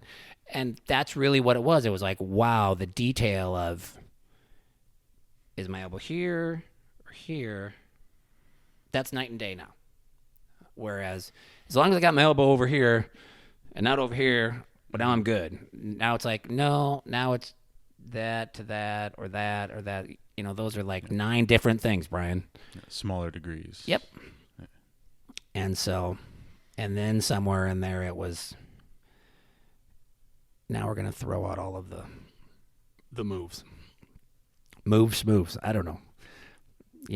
If I get to where I'm going and I get the setup done right, the finish is the easy part at that point. But what guard do you like? If I'm coming at you and you're going to put me in a guard, what do you like? If I can put you in any guard, top half. Tell me what that means. I mean, I know, but for the audience. One of the last tournament matches I was in. When was that? I don't know. 3 years ago? 3? 2 or 3 years ago. We come out, we shake hands or, slap, and we kind of start to collar fight and hand fight a bit. Mm-hmm. And as soon as I got a good hold of one, he dropped to jump guard. And I anticipated it good enough that I landed in his half guard. And when we landed there, in my head, I'm like, oh, this match is over. And it was. It took about, from that point, like we were on the feet for a little bit, just fighting and, grab, circling, but once we hit the floor and I established, because we landed, and he squirmed a bit, he tried to to get out, and either get out from under or to get me into full. But once I established, I'm like, oh, this is done. And, I just locked up a shoulder, and that was the end of the fight. Because I'm very, I would prefer to have top half guard over the mount any day of the week. And that's usually the look I get any time that I say that. And I'll give you 2 reasons why. So first of all, we can call it whatever we want, but we can, I'll go with the Scornado effect, right? If I get underneath of him and I'm in the mount, I feel, he's got a great angle on me to go, whoa, and off I go, right? Because the other big philosophy that I live by in my game, and when I roll and when I break stuff down, it's like, is anytime you take something from me, you give me something else. Yeah. And I do the same. Anytime I take anything, I give you something else. And so when I'm in top half versus, in the mount, I feel like in the mount, I'm much more susceptible to being flipped like a hamburger under the spatula, right? If you only have the spatula under half of the hamburger, you might not flip that hamburger, right? Or if you do, it's going to be wonky, right? If I'm in that top half, right? Yep, you've got my leg, and we were all taught early on, well, he's got half, he has your one leg, you can't pass. He's got your leg. Yep, you've got my leg, but I've got your leg too, right? And I have a whole lot easier of a time feeling, your hip under me as well. I have enough feel of your hips. I can feel when you're going to move, as you tense, as you lean, but I don't have both of your hips under me that give you the leverage to throw me off of you. I've got more feedback and you have less leverage. You have less power. Exactly. Yeah. I can feel what you're going to do, but you can't do as much of those things to me now. So I will always take, I love top half guard. And that guy, he jumped and we landed there, and I felt like, yes. Oh, top half. We're not ever leaving this spot, just so you know. Yeah. It was here locally, and I think it was the only time that the IBJJF was here. Oh, I got you. But, again, we landed in a spot that I really love. And that's an unconventional view, is what I'm getting from. Yeah, I mean, most. So he would never think, boy, I don't want to land there because he's going to really love it. Well, or even if you do, you don't think that's where that guy wants to be. Or that's not where I'm going to get finished. Sure. Right? I mean, it's not a typical thing. I just happen to love it. That's when the monkey arms actually really come into play, because I can be on the other side. I can be on one side of your body, and I can still reach everything over here. Yeah. Right? And so that's, and it just played into, my game. And I just, I love that spot, because I have the leverage. I have the place to do a lot of things that I like to do. What do you like to do from there? What's your first choice? Or your easiest choice? Best choice? Something like that? Depends on what you give me, right? I'm going to usually threaten that far side arm and then see what you give me from there, because there's a bunch of chokes. You might do something that you don't think with the near side arm, and it'll go from there. but it's not sexy. Nobody's flying or twirling around, but that's where I am. I learned a long time ago. I mean, I'm a fairly athletic guy. I played most sports growing up. I played football, I played baseball, I played a lot of hockey. I played volleyball. I did, all these things. I mean, I've run 30 some marathons, I think now. I've done the Ironman twice. But I'm not going to be, doing, flying reverse inverted flippy, I'm 48. I feel the best if I keep my feet on the ground. Thank you. Yeah, you're right. Hold on now. Let's not glaze over that. You did 2 Ironmans.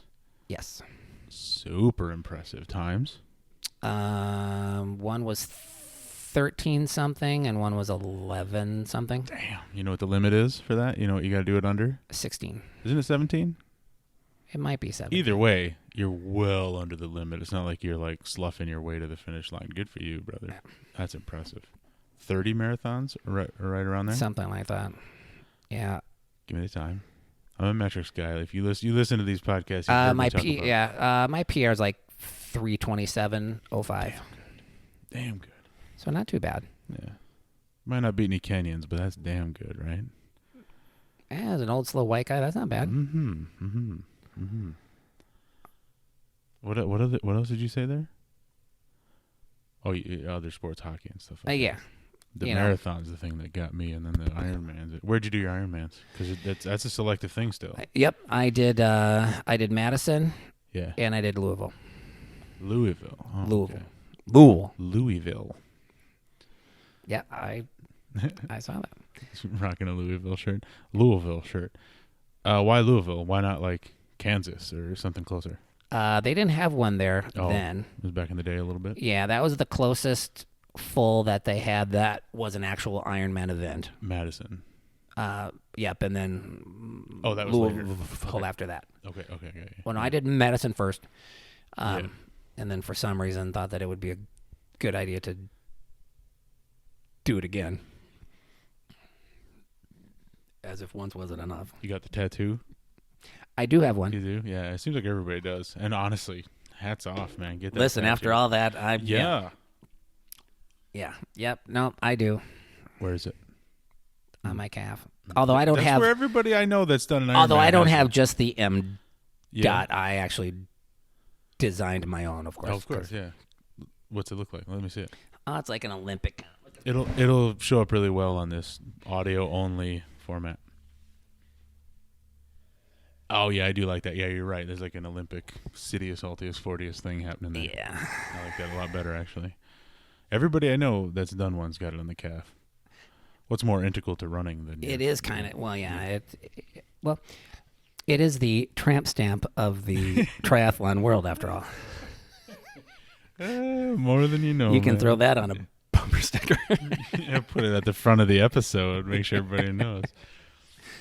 It is though. I mean, it is the tramp stamp of the triathlon world, and the 26.2 or the foot with wings on there on the calf is kind of the equivalent if you only run or see. I liked tries more because I have kind of a short attention span, and so triathlons were good.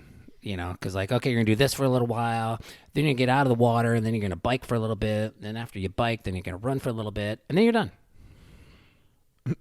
Just like that. I've been meaning to. I've made this joke for years to get like a 26.2. And what's the next one up? The stickers you see on the car. 26.2. Usually 50. The 50 or something crazy, like clearly crazy runner stuff, and put it on my car. So then there's like once or twice a year somebody's paying attention, and this 300-pound dude gets out like, what in the fuck? What's the overlap of all those races relative to jiu-jitsu? All in the time. I did my Ironmans in 2009 and... So you're training jiu-jitsu and training for tries? Yeah. Oh, man. Yep. Man.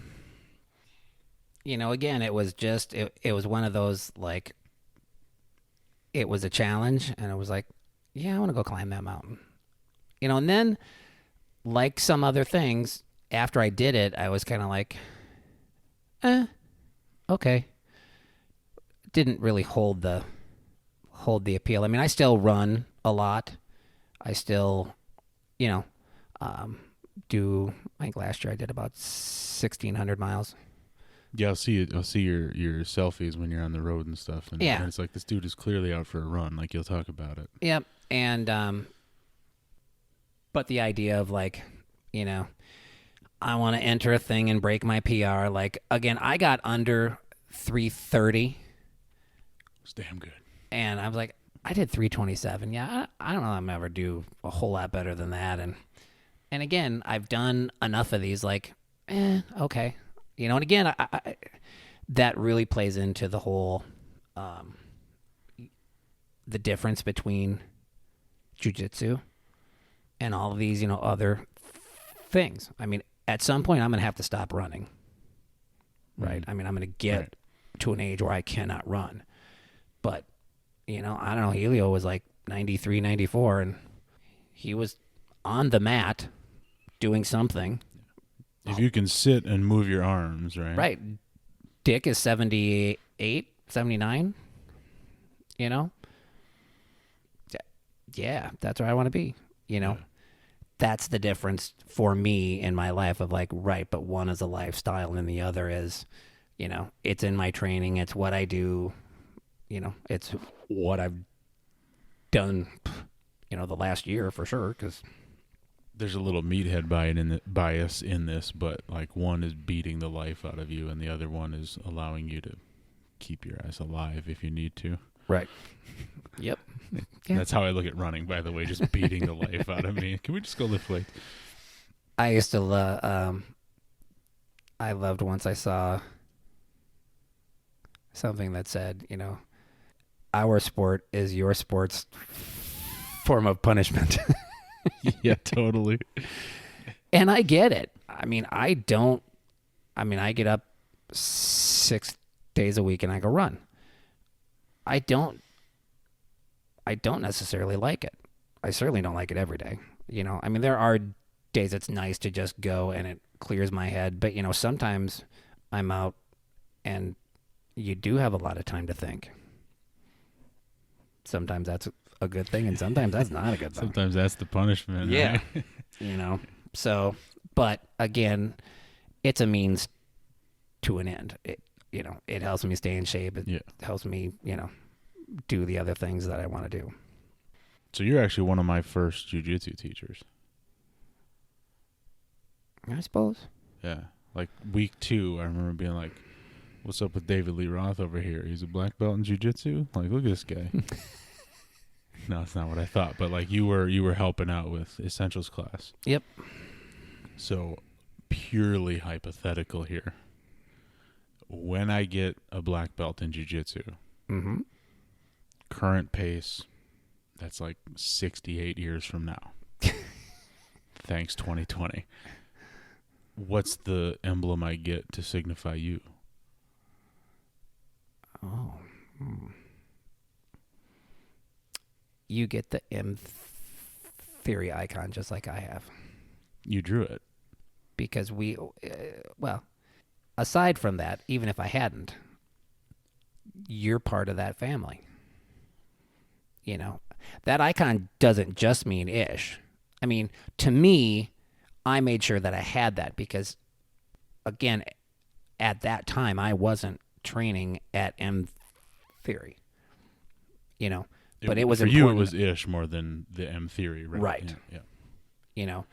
But that would be like your Pedro thing, right? I mean, I would have gotten that if I didn't get any of the other ones. I would have gotten just his because, again, I got all of mine from him. So I would say that you would have that because that's the family. That's where you get your black belt in 2068 or whatever year it is. Problem is, man, Your words, not mine. You look at my family lineage, brother. It's not looking good timeline wise. Like, we do not live that long, you know. You got engaged recently. I did. Like, it's still recent, right? It was like a year ago. Yeah, it was in the summer. It's weird now. Yeah, 2020. It still feels like it's 2020. Yeah, because it's. So was it 2019 or I mean, was it 2020? Stuff that feels like it was a year ago is really 2 years ago. Like yeah, right? man, it totally does. Yet. And I mean, obviously, it's only 20 days into the year, but it still feels like it's 2020. So, but no, it was June of 2020. Of 2020. Yeah. Yep. What's her name? Very lucky. Shout out Haley. She's a singer, right? I've seen you guys singing. Yes, she is very, very talented, very beautiful, very nice, very smart. I way outkicked my coverage on this one. That's the phrase I was looking for. Yeah. Way. It seems to be a guy thing. Like, I mean, we do it as I a rule. outpunched my weight. I overclubbed. But I outkicked my coverage. Use whatever sports analogy you want. I will say you posted a picture recently of you, her, and Boy Wonder. What's his real name, by the way? Is that? That's Andrew. Andrew. Let's go with Boy Wonder. I like Boy Wonder. Yeah. Anyway. You posted a picture of the three of you, and it looks Yep.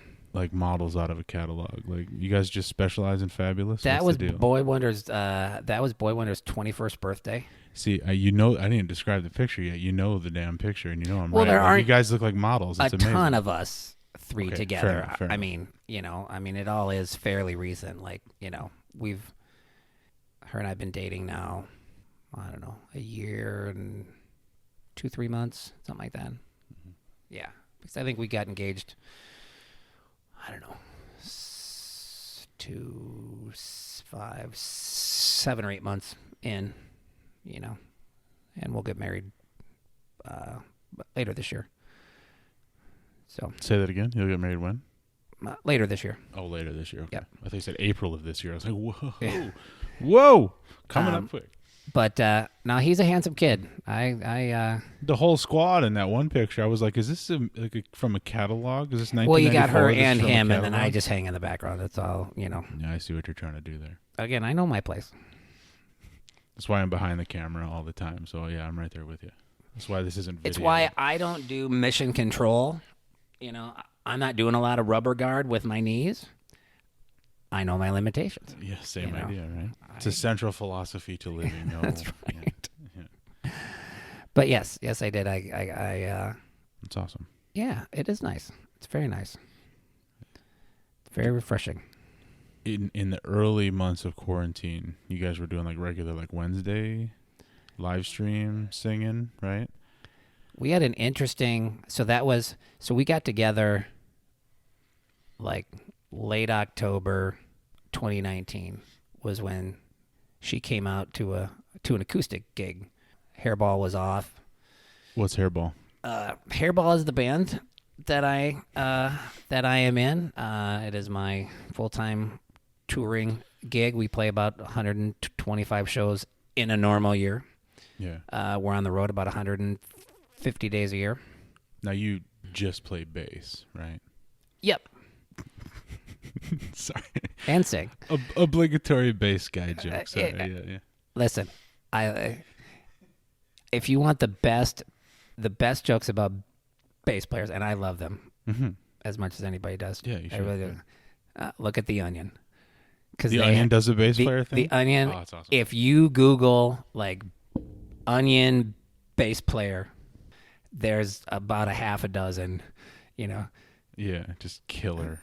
Groupie accidentally sleeps with bass player.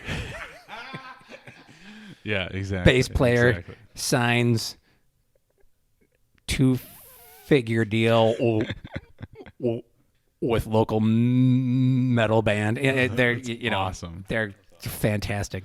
Yeah, bass player has tens of fans, something like that.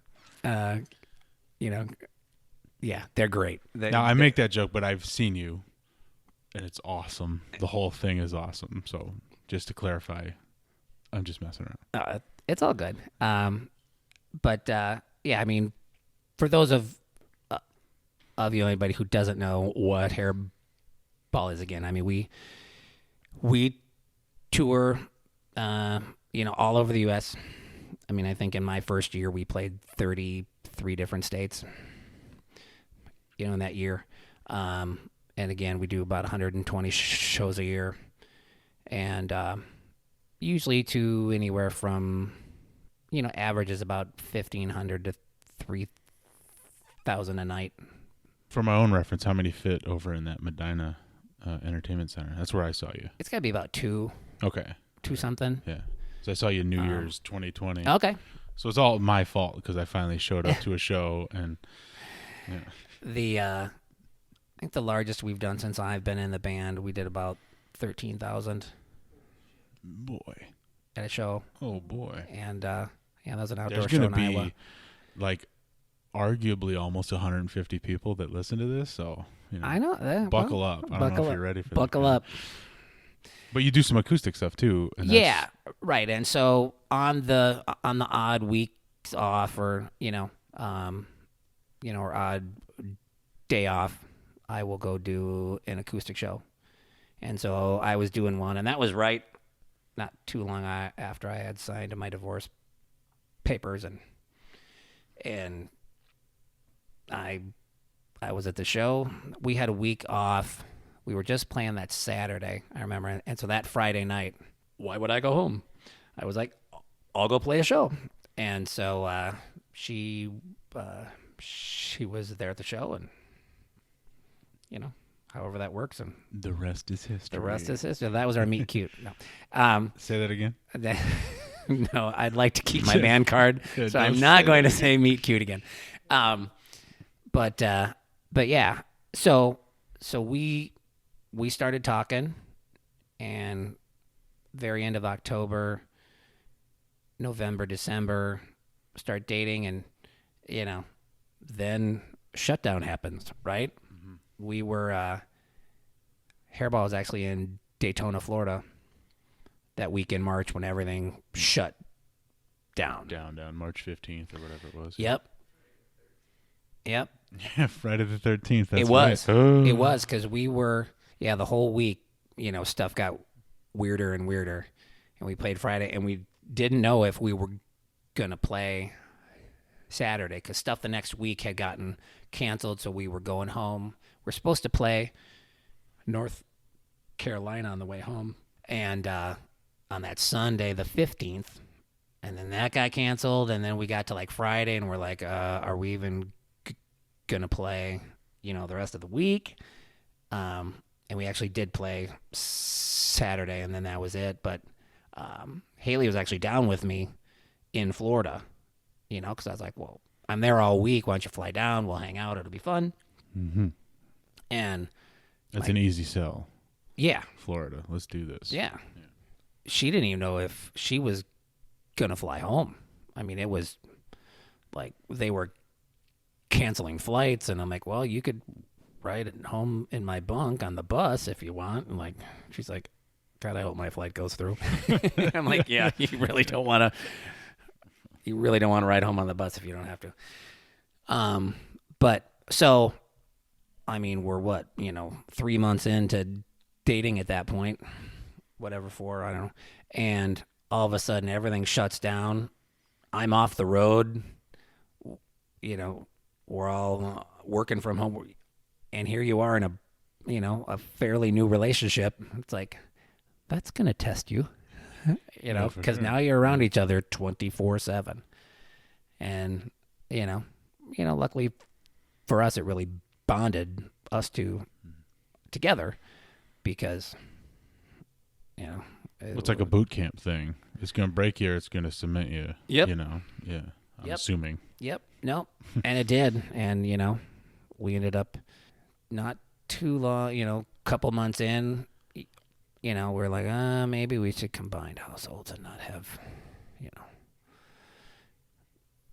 two house payments and two of this and two, and also things were going well. Yeah. So we did, it was a weird year. It was a weird way. On top of everything else, it was a weird way to start for sure a relationship. But does she sing for a living, or does she do something else? Just has to be a kick-ass singer. Yeah. Oh, that's awesome. So tell me what hairball is, though. Like, what kind of music do you play? Uh, No, I've already said that I went and seen it, but I'm trying to, we play arena rock, so 70s, 80s. I tend to equate it, when I have to do interviews, I tend to equate it to if an 80s arena rock band and a Vegas review had a baby, it would be hairball. Right? Because, yeah. We'll go into these like small arenas, in theaters, and we'll bring what you would see in an 18,000 seat arena into a 4,000 or 5,000 seat, arena, and a huge drum riser, platforms, staircases, pyro, video walls, smoke, fire, The Vegas part of it is, we've got 3 guys who sing for us, and they all kind of do their own thing, but they go into the character of whoever the band is. That's Right. part of the bands that we play are guys who we tend to call it the 100-foot test. If he was standing in costume 100 feet away, could you say, that's Alice Cooper, right? I mean, I love Night Ranger, but if somebody looks like Jack Blades from Night Ranger and they're 100 yards away, you're going to go, short guy holding a guitar? I don't know, right? But yeah. if you're in full, costume of Dee Snider from, the Stay Hungry album, you go the black, the pink, the gigantic blonde wig, Dee Snider. Dee Snider. For sure. Okay, we can do, right? And so they, spend thousands of dollars on each costume and wig, and the whole thing is done. And they go through and study, the mannerisms and the way that they move. And when they go out, as Prince, or they go out as Dee Snider or Freddie Mercury, Guns N' Roses, Van Halen, whoever it is. Freddie Mercury? Who's up to that task? Yeah. And, the mannerisms and the way he walks and the way we're all very distinct. Yeah. And the guy who does him in our band, who's extremely talented guy, Say his name. Shout out to this guy that does Freddie freaking Chris Mercury. Vox. Say it again. Chris Vox. All right. He does Freddie. He does Prince. And you look at, his Prince is spot on. You're like, huh? Paulie said Dave Chappelle or Chris Vox. Game blouses. But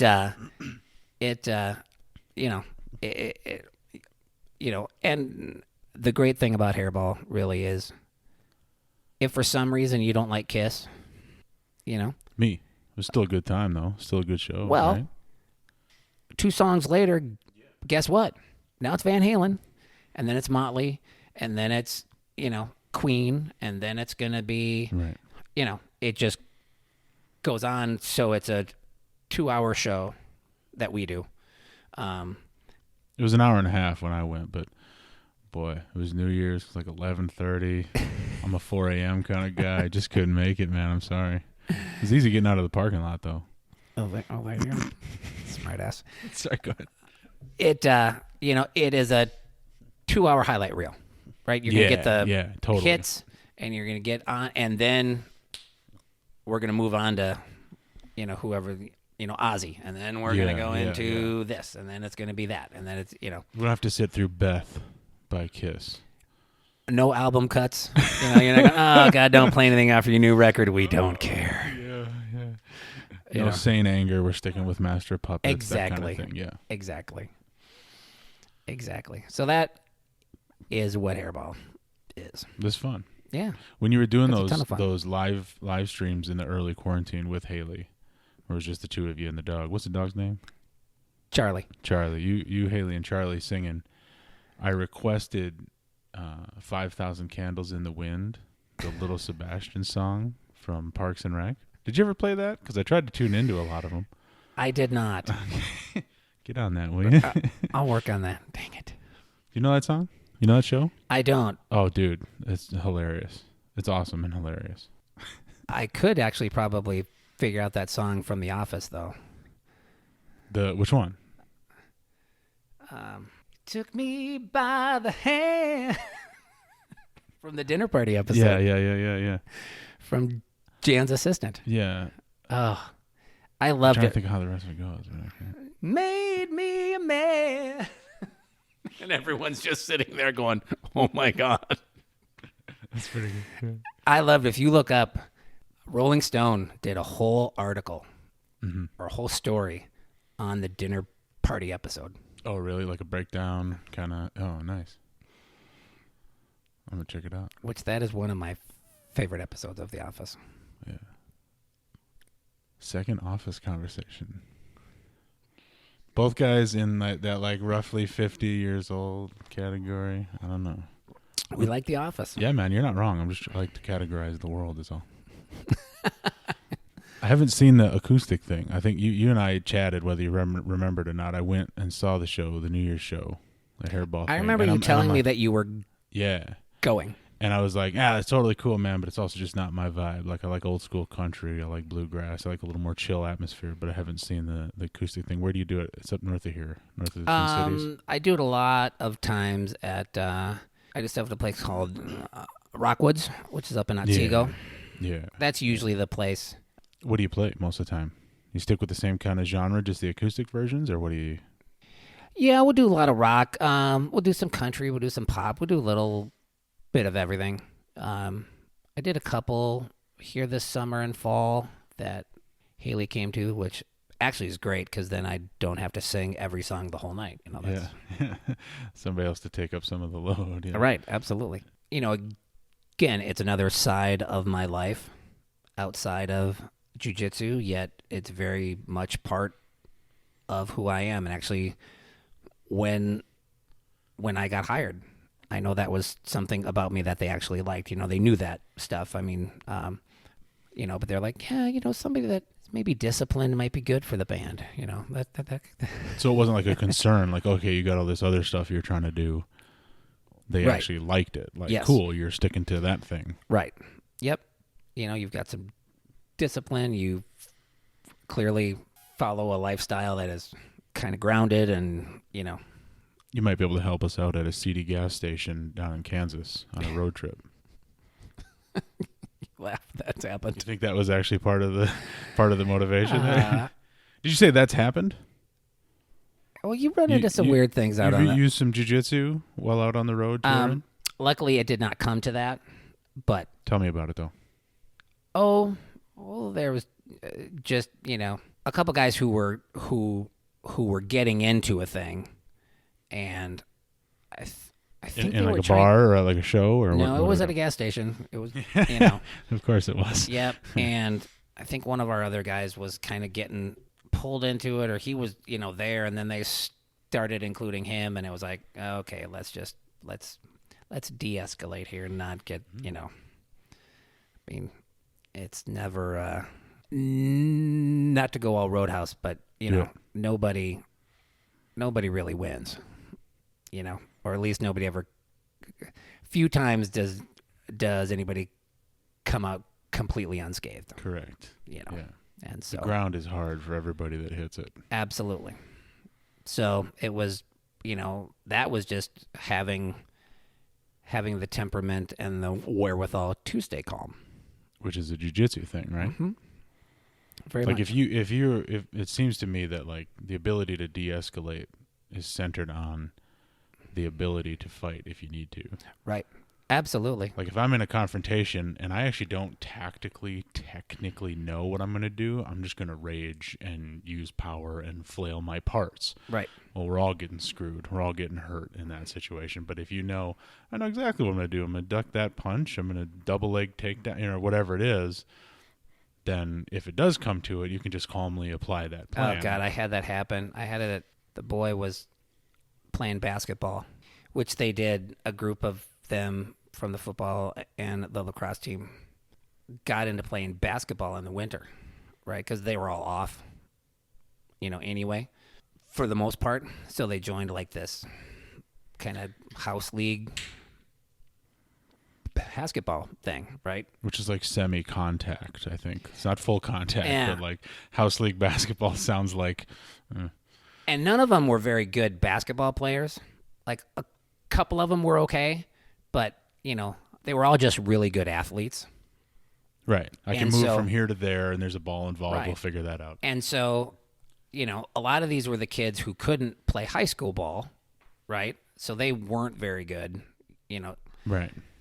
And so, but these guys got by on sheer athleticism. They could outrun everybody almost, So they get to some end of the year tournament thing or whatever, and they start whooping up on this team. And again, some of the teams were the kids who couldn't play high school ball because maybe a disciplinary problem or a grade problem or, something too. So, at the end, the teams got better, Again, though, they were all really great athletes. So even if they couldn't always land, they would get down to the other end way before anybody else and could just, through speed, have enough time to actually score more than you're going to score on them. And better comes easier for some people. yes. Yeah. So they get in this game, and in the handshake after they whoop this other team, one of them pushes one of them or took a swing, and all of a sudden, and it had gotten chippier and chippier as the game went on, and as they won, as the score got run up, and so shit goes nuts. All the kids are on the floor, and the coaches are trying to separate them, and a bunch of the parents from the other team go running out on the floor, and I'm like, what? And it happened kind of in front of our stands and our group, and so I'm like, okay, this isn't good. This isn't a fair fight. This is, as our boys kind of were like getting kind of separated and came over towards their bench and towards us, toward our group of parents, I hopped up and I'm like, okay, guys, get out of the area, go get. And the first thing I had this mom come, again from the other team. So they came completely across the court, and they're screaming and yelling at the kids. And I'm like, what in the fuck is wrong with you people? And, and this lady's screaming at me. And, I'm just like, stay calm. And I just looked at her, I go, fuck you. Go away. What? I'm like, what the fuck are you doing, lady? First, go fuck yourself and go away. And then right behind her came this guy, and he is just raging. I mean, his eyes are flipped, and he's screaming at me that he's a policeman. I'm a police officer, and and he's just going nuts. And I looked at him, and I did the same thing, just dead calm. I go, fuck you. First of all, I go, and go sit the fuck down. And he's like, oh, I'm a cop. I'm like, I don't care what you are. I go, right now, you're yelling at kids. So, again, go fuck yourself. Let me repeat. And go, yeah. And I go, sit down. And I go, sit down. Sit. I just kept repeating, dead calm. Sit down, go sit down. And finally he stopped and was like, I'm like, I'm not going to escalate this, But, well, because you didn't, it threw him off. Right. That's his game. game. He looked completely, yeah. That's his game, and Yeah. you didn't play it. So he's like, hoping I was going to lose well, my what do we shit. do And I'm now? like, just go sit down. But that's the thing, I mean, people, like you said, people who go, yeah, well, I'm just going to lose my shit and I'm going to see red, bro. and start, You better back off. Somebody's getting hurt, and it's not me. yeah, he probably is, but that's kind of all part of, I've been choked, man. Right? Like, well, that's like one you- of the you benefits learn of jujitsu, Yeah. right? I mean, you can you can stand in a spot like that and stay pretty calm, at least, and go, go sit down. Go sit down. This is not this is not going to end well for you. Don't do this. Yeah. I did 2 8 rounds with Rocco the other day, bro. You got nothing to offer me. Yeah, exactly. Is the ability, you hear it all the time of like, it puts you in a really bad place and you have to problem solve, right? And it's perfectly true. Yeah. I've probably driven my kid nuts, over the years. I mean, still just the other day, I'm like, Andrew, think about it like jujitsu, right? You're in a terrible position. You're under pressure. And now you have to make a good decision on how to solve that problem and get out of that spot. Yeah, Dad, I know. Okay, but it's true, right? I mean, so often when stuff goes downhill, whether it's, it's an altercation like that, or there's a house fire, there's a flood, the people who stay calm have a whole lot higher chance of living, right? They're going to probably be the ones that live, not the ones that lose their mind and the ones panic. That help solve the problem. Right. Yeah. And that's another great benefit of jiu-jitsu. Composure. Yeah. You can go, all right, let's solve this problem. Why? Because I've been underneath, insert large guy's name here, rolled up in a ball. We used to have a guy. Well, I just go with Mahir. I've been underneath Mahir. I've been underneath the Mahir. And, in some form of pretzel form. Yeah, right. In some kind of pretzel form. And then I've gone,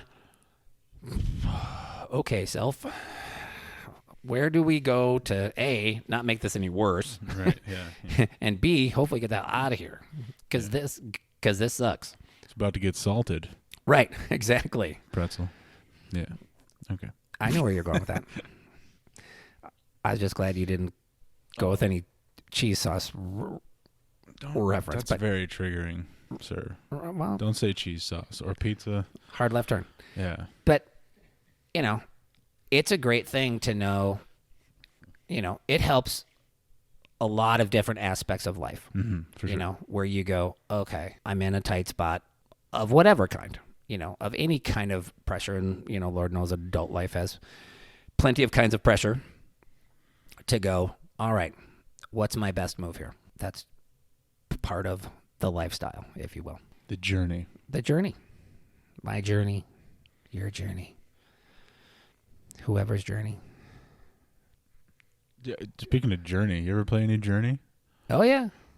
Yeah. What are the same guy who does Freddie does Steve Perry. Yeah.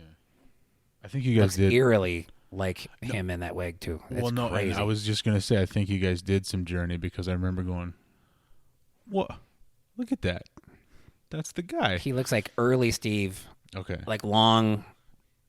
Longer hair Steve, but he looks just like him. It's scary. So New Year's 2020, the New Year's Eve show. Yep. Did you guys do the full costumes? I don't remember that. You did? Like the full change out into each band and all that? Okay, absolutely. Cool. Yeah. I don't have to. The lead guy is the main thing. Yeah. Oh, okay, yeah. okay.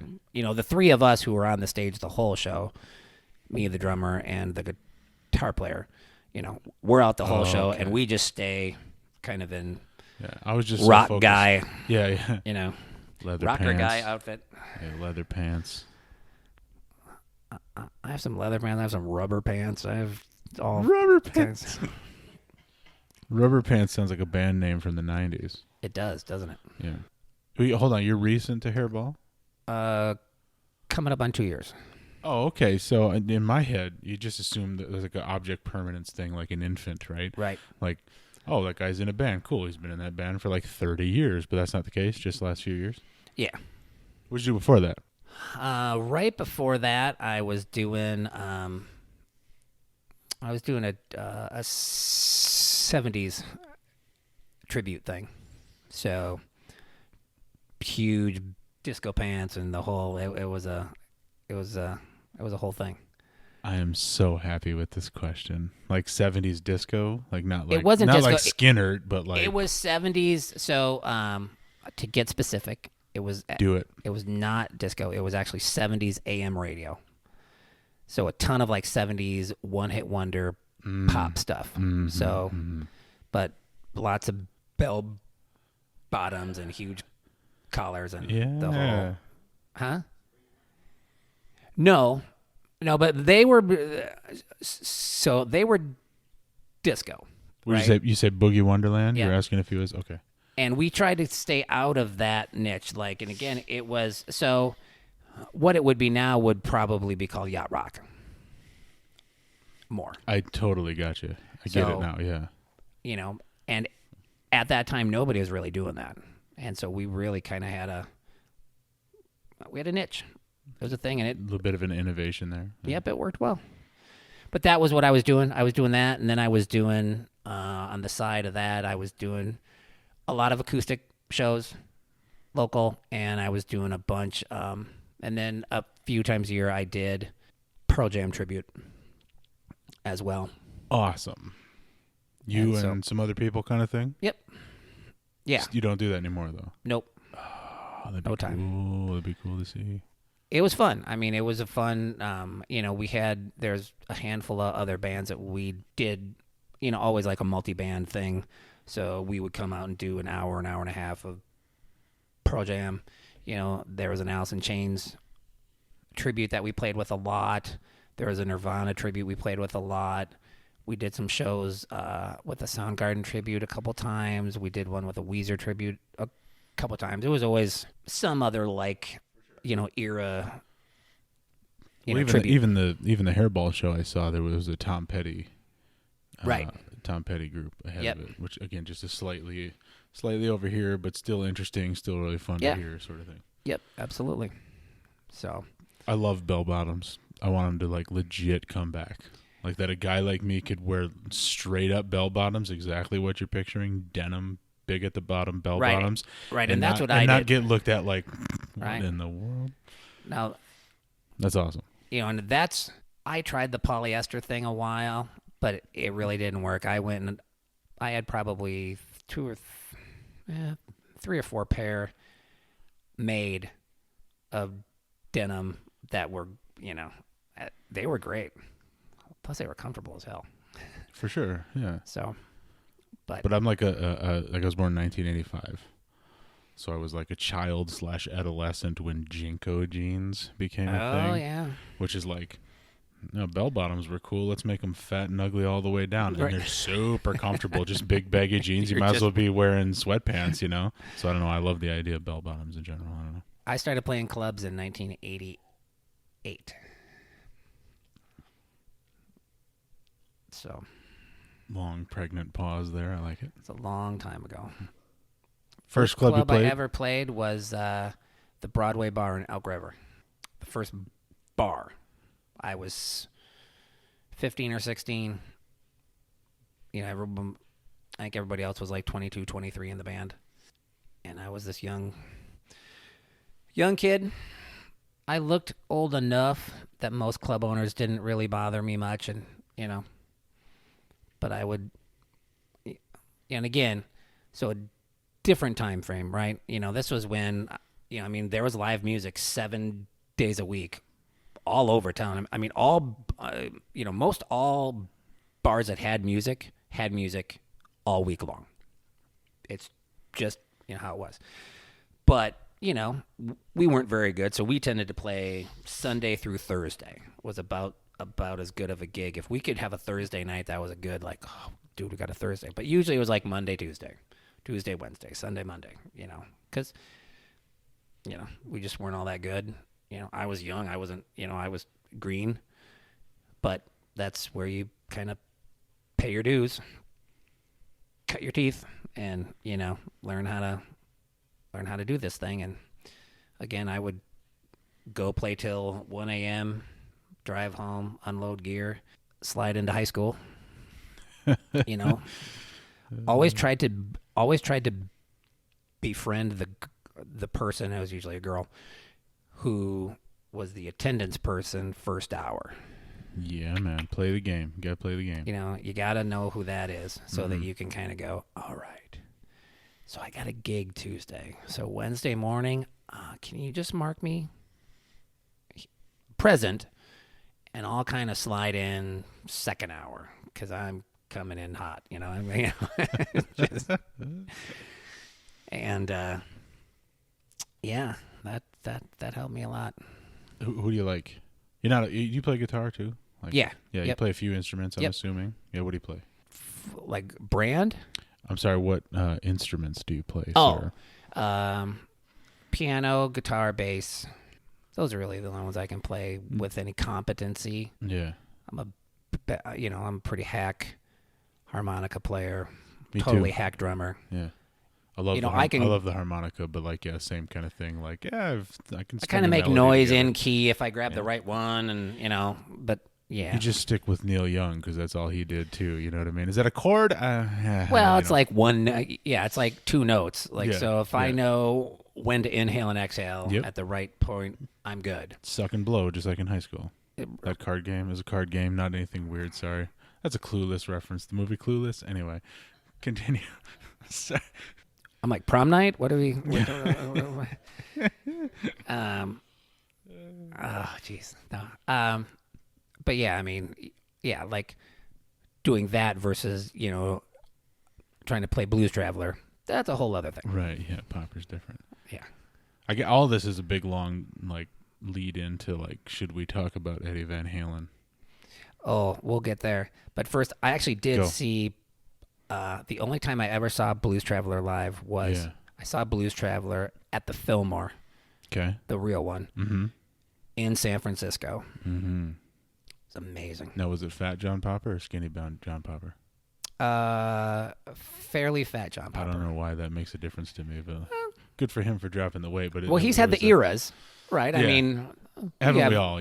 Well, you had early Elvis, and then you have fat Elvis, right? So, there's Skinny Luther and Big Luther. You right? know, they both sound good. He was amazing though, because at one point in the show, the power went out, and I don't know what blew or what happened, but he came out and sat because like one mic and two lights worked, and he came out and he did the song Imagine, Lennon, just him and the harp, and I was sat there with my mouth on the floor like, oh my, I should just quit playing music because this is that guy. I can't do that. Yeah, it was amazing, so cool. That's the cool thing about the harmonica. I'm actually, I want to be harmonica guy, so I love that you brought it up.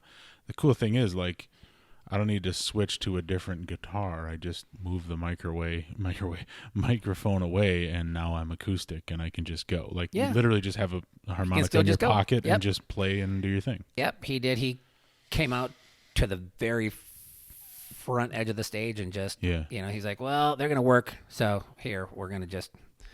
And I sat there, you don't have to have them play anymore. We're good. Just let it go. Like, you just do this all night, Which, speaking of Halen, we were in Vegas last year, and we were there for the opening night of David Lee Roth's residency.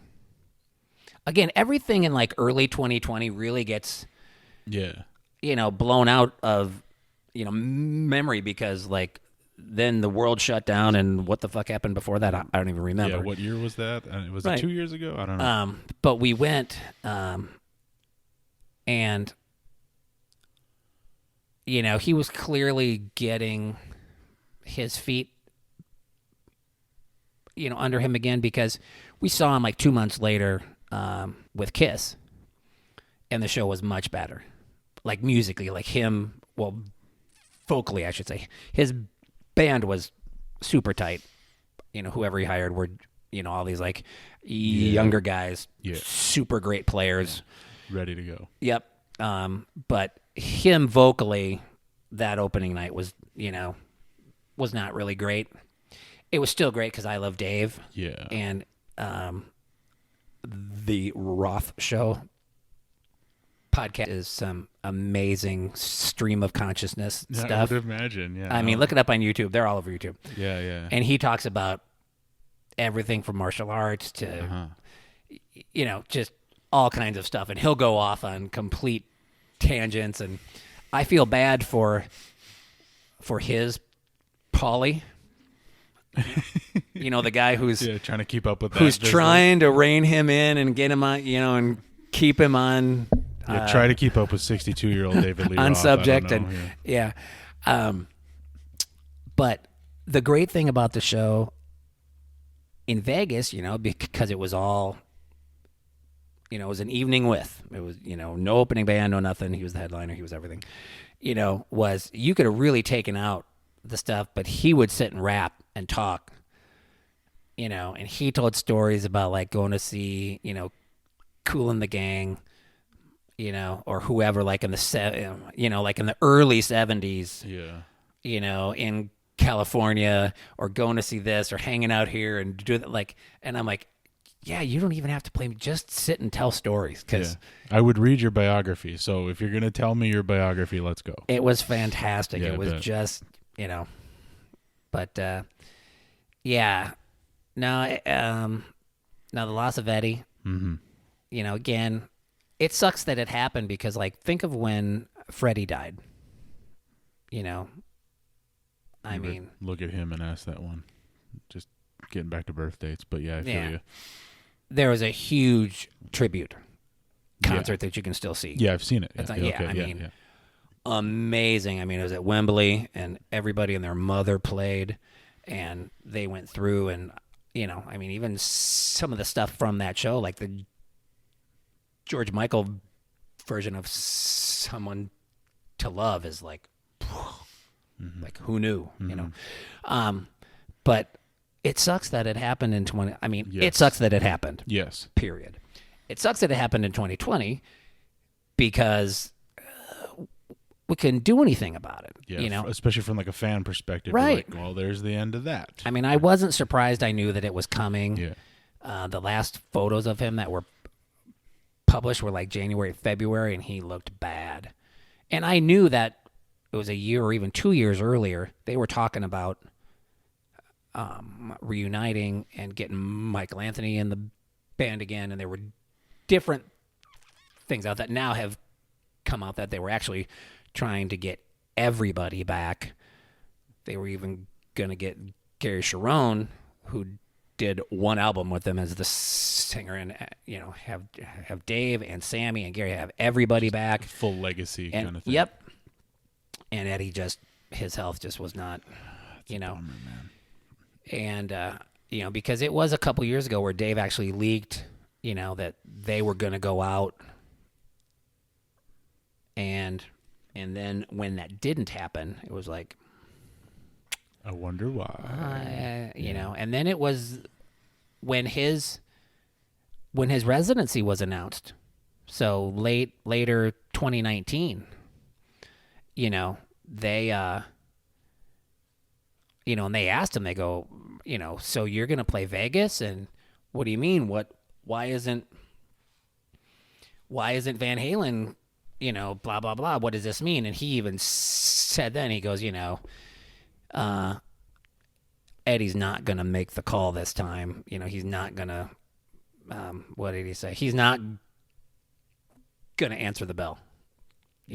That he's just, health isn't there. And so when he made that public of a statement, I was like, okay, well, that's, you wouldn't say that if there was any other chance, or you wouldn't, Kind of see the writing on the wall. Yep. And then he did that. And then when he expanded and he announced that he was going to go out on the road with Kiss, it was like, well, yeah, clearly he's moving on, and that's not going to signal anything good. Right. So. Kind of the point of no return at that point. Yep. Unfortunately. Yeah. And then again, when those photos of Eddie came out early, probably right around a year ago, and he just did not look good. Eddie was just, how it looks. I've walked my mom. I watched her go downhill. I watched my son's mom go downhill, and it hits a point where you just look at him and then you go, this isn't good. And that's what happened with Eddie, And it was sad, but I was not surprised. But, hopefully, and just as like last week, I think Sammy made a statement that something will happen. We'll do some kind of a tribute show. They have to. That guy changed how the guitar was played.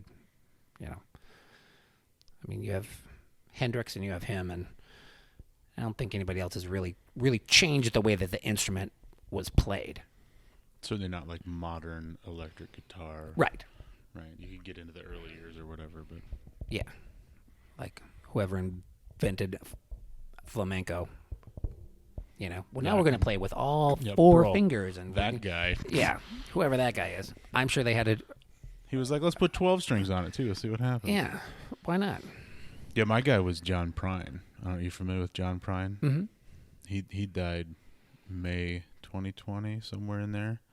It was like 1 year to the day after, or to the week. Is that right? Something like that. After my old man and I went to see him, and my dad does not go to that stuff. It was like me hitting him up, like, "Hey, let's go see John Prine," just throwing it out there for grins, And he was like, "Yeah," because Prine tunes are our thing. It's like in the ethos, And then sure enough, man, COVID gets him. It again, it was just such a weird year, a weird year, and it's affected things that it didn't even really affect, if that makes any sense. Even stuff that happened right before, again, you think of when was that again? What year was that? 2017. Was that 2-3 years ago? No, that was just last year. Wait, what? It just messed everything up. Well, I got a blue belt right before. That's right. Well, then you take 10 months off, and it's like, am I a blue belt? What? You show up and they're like, all right, warming up with takedowns. Do I have and you're to give this hey, back? Do I have to give this back? Yeah, No, somebody tell me a takedown. I'm supposed to warm up with takedowns. What's a takedown? You just have no idea. It's like the dictionary wasn't thick and dense enough, Right. Oh, true, though. It just it messed up everything, Super weird.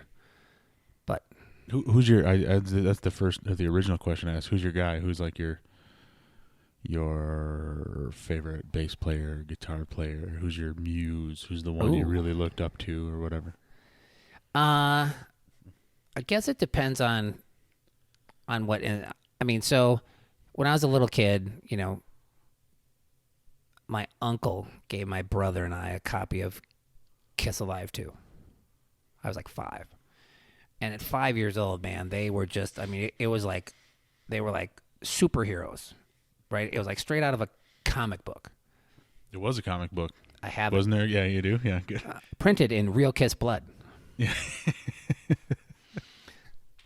It's true. They showed up at the printing plant and they dumped in a little blood into the red ink, and that was the whole thing. Sorry, hold on. Real Kiss blood. Are you telling me a story, or did they actually do that? They did that. They did? They did. I love it. It's actually on. There's whole news. Oh yeah. Stories, right? Oh yeah. That's so the coolest thing I've ever heard. Yep.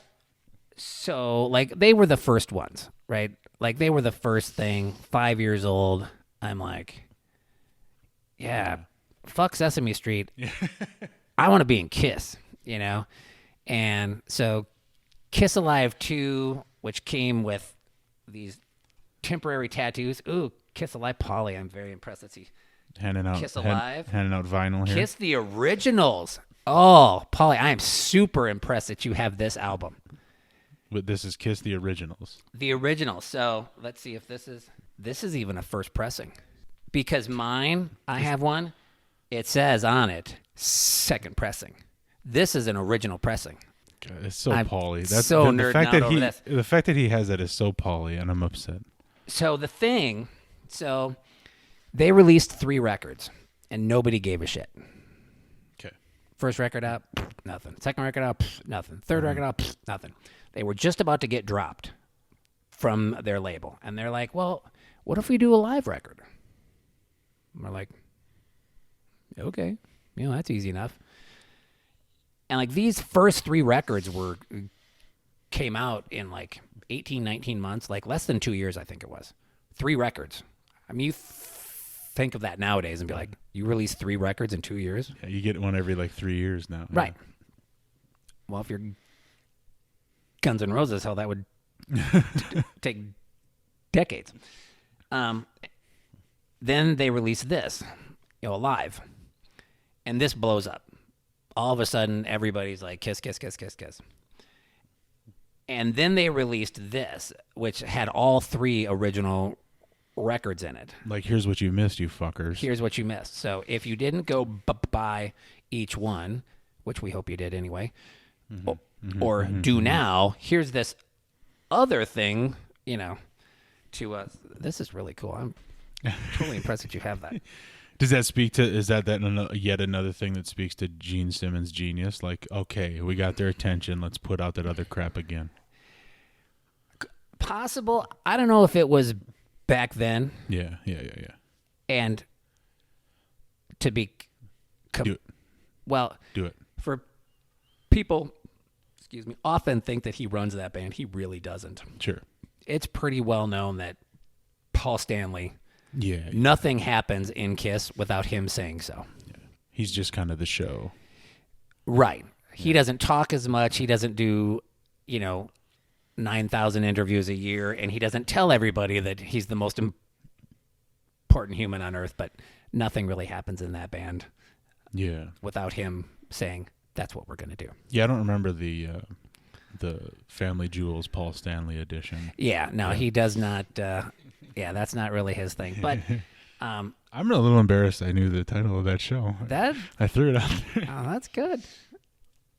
But, so, I mean, that's really where, I would play a live 2 in my room and throw little, air guitar concerts, and God knows what my mom thought when I was singing some of those lyrics at 6, 7, 8, 9 years old, and you're going to what? You want to do what with her what? She's going to do what with your love gun? Yeah, yeah. I was going to say, what's a love gun? What are you talking about? Yeah. So God knows what my mom, had to have thought. I mean, I remember my dad actually took and scratched into the top of our record player. The volume cannot go over this. Of course, my brother and I were like, well, if we take the knob off and put it backwards, that means it can go just a little further. Scratch in. I'm sorry, Dad. On it. Yeah, exactly. And so, so that's where it started. Then, God, must have been late elementary school, junior high, where I watched The Song Remains the Same. I don't know it. Led Zeppelin. Oh. It is the Zeppelin concert movie. Yeah. That, for years was all there was. In all honesty, not really their best performance, but until about 2001, it was the only live stuff, outside of odd bootleg stuff that there was. So it was all we had. It was the greatest thing. We were like, the Zeppelin movie. But my brother brought it home, and him and his friends watched it. And for some reason, it's rated R. No idea why, but so he was having his 2 friends sleep over. My dad went and rented it from the little video store back when we used to have those. Mm-hmm. This is probably before Blockbuster even. It was just a local video pre-Blockbuster. store. Oh yeah. It was all the little the Video Hut or something. And he went and rented it, and it was rated R. And I remember him saying, you don't go down there and watch that with those boys, right? That's the wrong thing to say. Because they're 4 years older than me. And I'm like, why? Just, it's rated R. Don't go watch that movie. I'm like, okay. Mm-hmm. So, of course, they watch that night. They get up in the morning. They go up to have breakfast. I go downstairs. I watch the movie.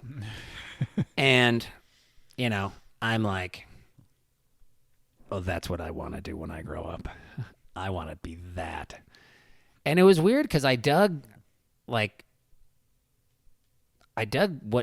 the singer did. I dug what the guitar did. I dug what the bass even did. Like, I'm like, oh, that's cool. I dig that. It was just all cool. I just want to do that. I don't even know what that means. Like, I could be any of those guys. I don't know what it means, but that's what I want to do.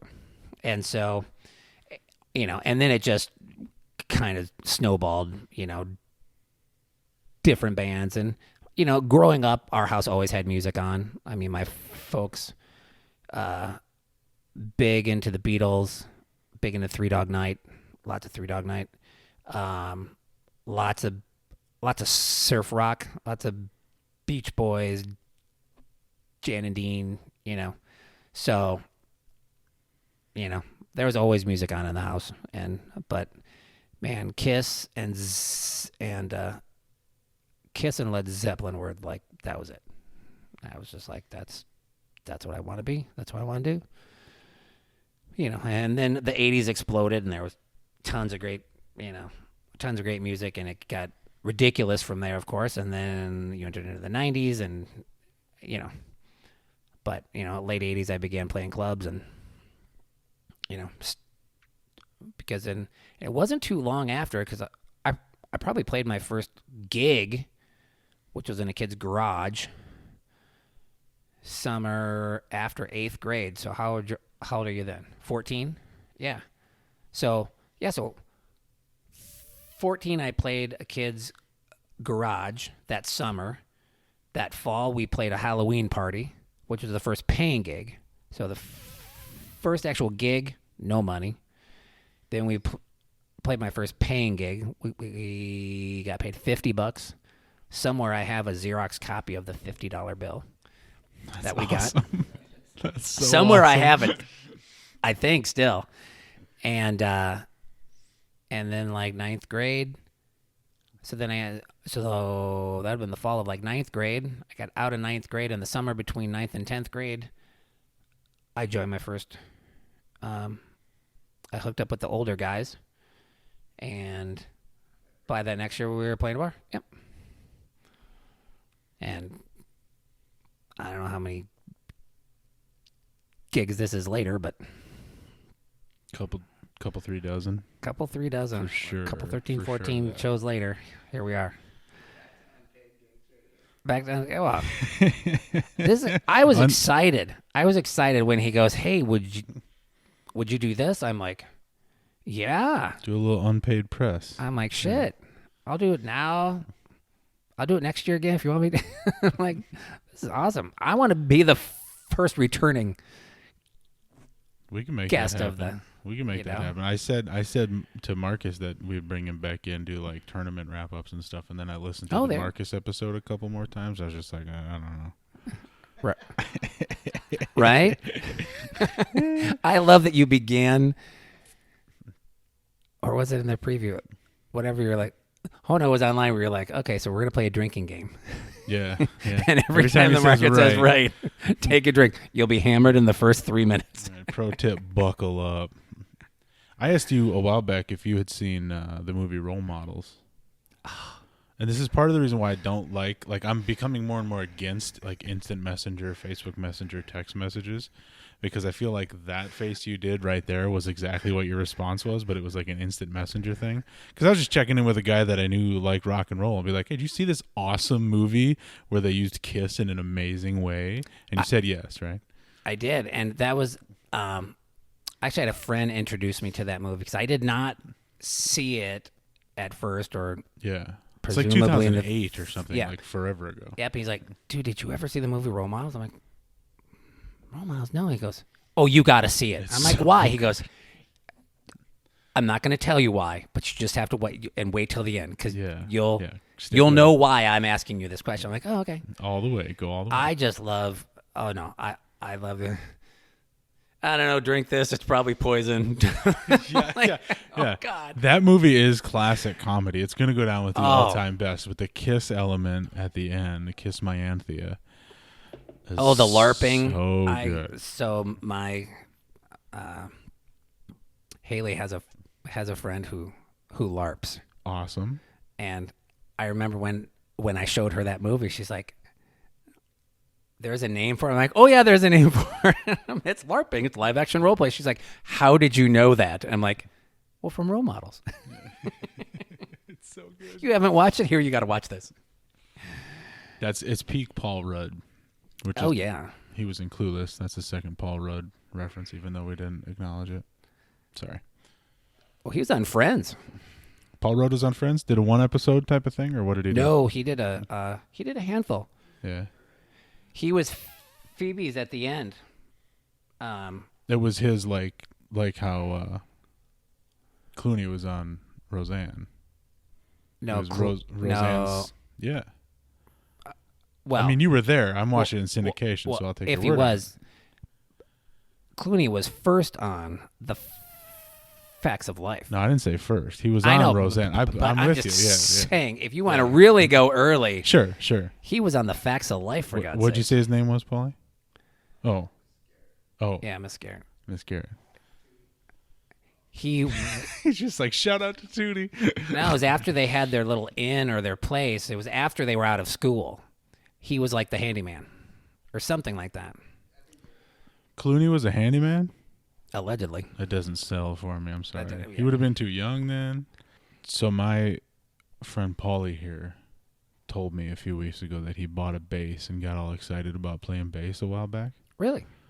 But like, it's like me with Jiu-Jitsu. Well, what should he do? Should he pick it up again? Why not? It's been how many years? 8 years. So his fingers are well rested. That's why you buy guitars, so you can hang them on the wall and they look fucking awesome. I know guys that do that who You don't do? even play. Oh man, Who've never really played, but that's- they just like how they look. They hang them up on their wall. I go, they're right, but all right, that's where I started when I played, quote unquote, right? Well, It's like stolen valor, like stolen rock star valor or something. I feel like it all depends on how you introduce it, right? What- I mean, what do you if mean? when people come in, if you go, yeah, it's my bass.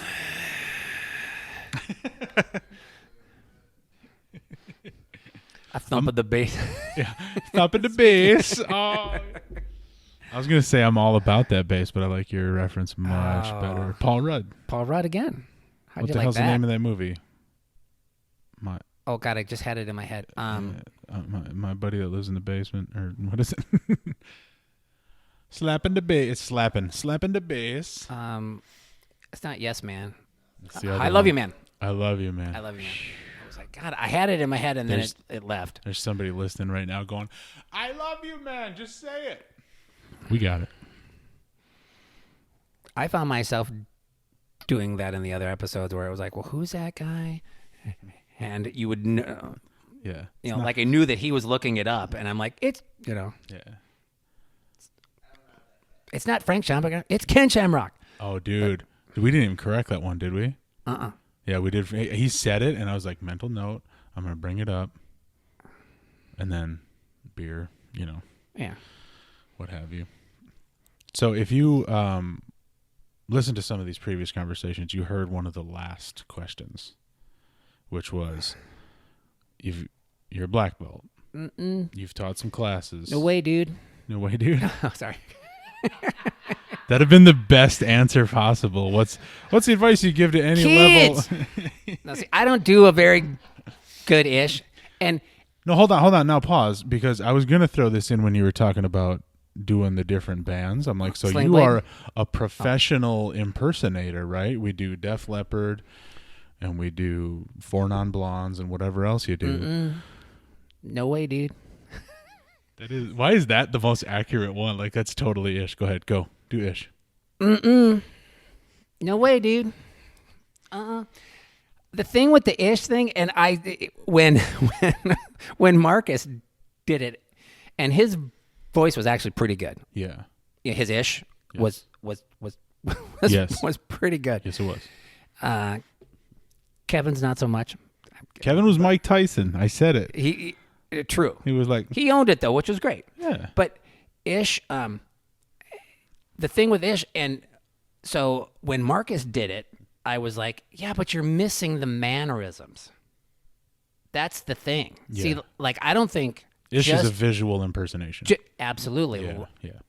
Like, just the audio of me, probably not good, but you see the head and the head shaking, the no way, dude. Kids, like, you know, it's the whole thing. He is a visual, he is a physical. Yeah. Like, you got to have the mannerisms down too. It's that sketchy-eyed dog from Family Guy, just that side-eyeing everybody. That's Ish. Just he's all eyes. Yeah. It's gonna be hard. We're gonna go in on Sundays, comp train. We're gonna train hard. So if you don't, you know, it's gonna be hard. Not 12:10. Not 12:08. Not 12:08. You're gonna stay. You know, don't leave early. You know, it's. We're all so bad at it, but it's just funny to do. I don't know. I mean, God, I think about it, and it's like, God, I've known Ish a long time. Yeah, man. You know, You've internalized. I said that in like one of the other ones. Like, we imprint on each other. So like, I pick up mannerisms from other people, especially when I'm around them, and then when you're around them a lot, like it becomes permanent. You know what I mean? So that's kind of why I was like, let's see who can kind of, you know, knows the script better than the other people. right? Right. So I'm gonna go there. I have my hand there. Right. Okay. That's exactly. You know, just say right a lot. Just well, it's true. God. Okay, anyway, I interrupted you with you were. No, it's good you interrupt me because I almost neglected that element of this conversation because I was going into you've got a white belt in front of you, a blue belt in front of you.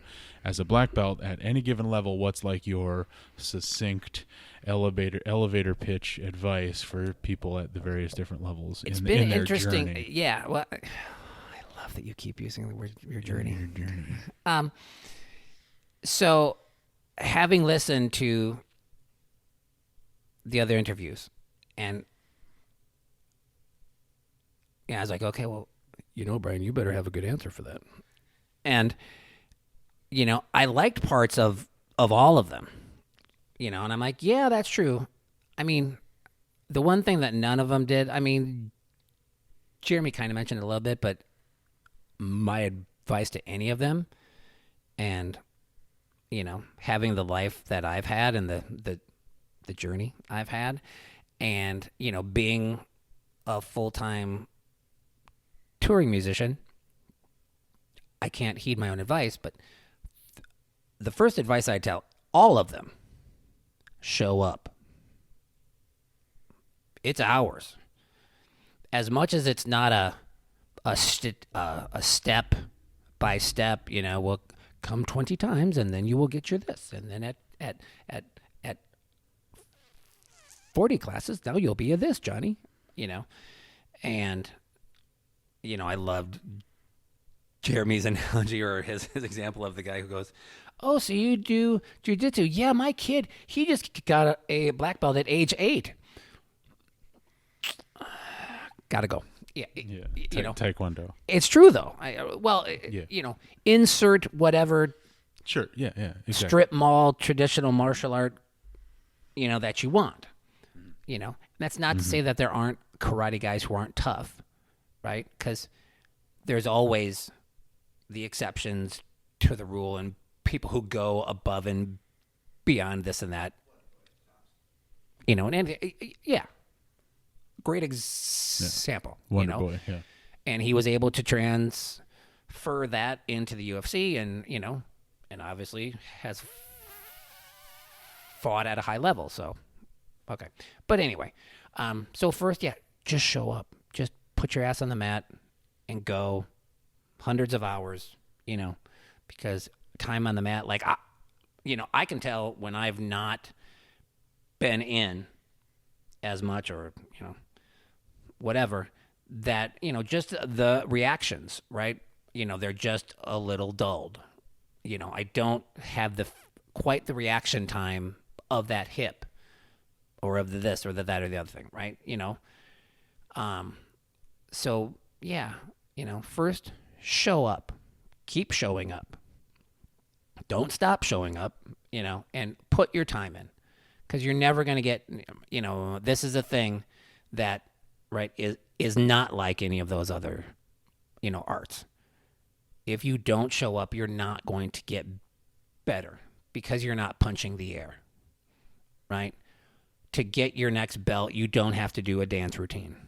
Again, no offense to the traditional martial arts and their kata, and, hey, that's great. If that gives those kids discipline or it gives anybody purpose and they enjoy it, right? Hey, that's cool. People scrapbook. I don't like it. If it gave me pleasure where I was like, oh, look, I keep all of my family memories. I can look at these and I love it. Okay. Whatever floats your boat. It's good with me. But, it's all going to come out in the wash. We hit on that really early on where it was like, this is the one art where it's like, it's going to come out in the wash. If if you're good or you're not good, there's no, you can't hide. You can't hide behind, well, I just have to punch the air. So I can tell you that I punch the air a lot better than you because the air can't tell you, no, he doesn't, or yes, he does. It's just, but when we go hop on the mat, you test yourself every single time you roll. How'd you do that night?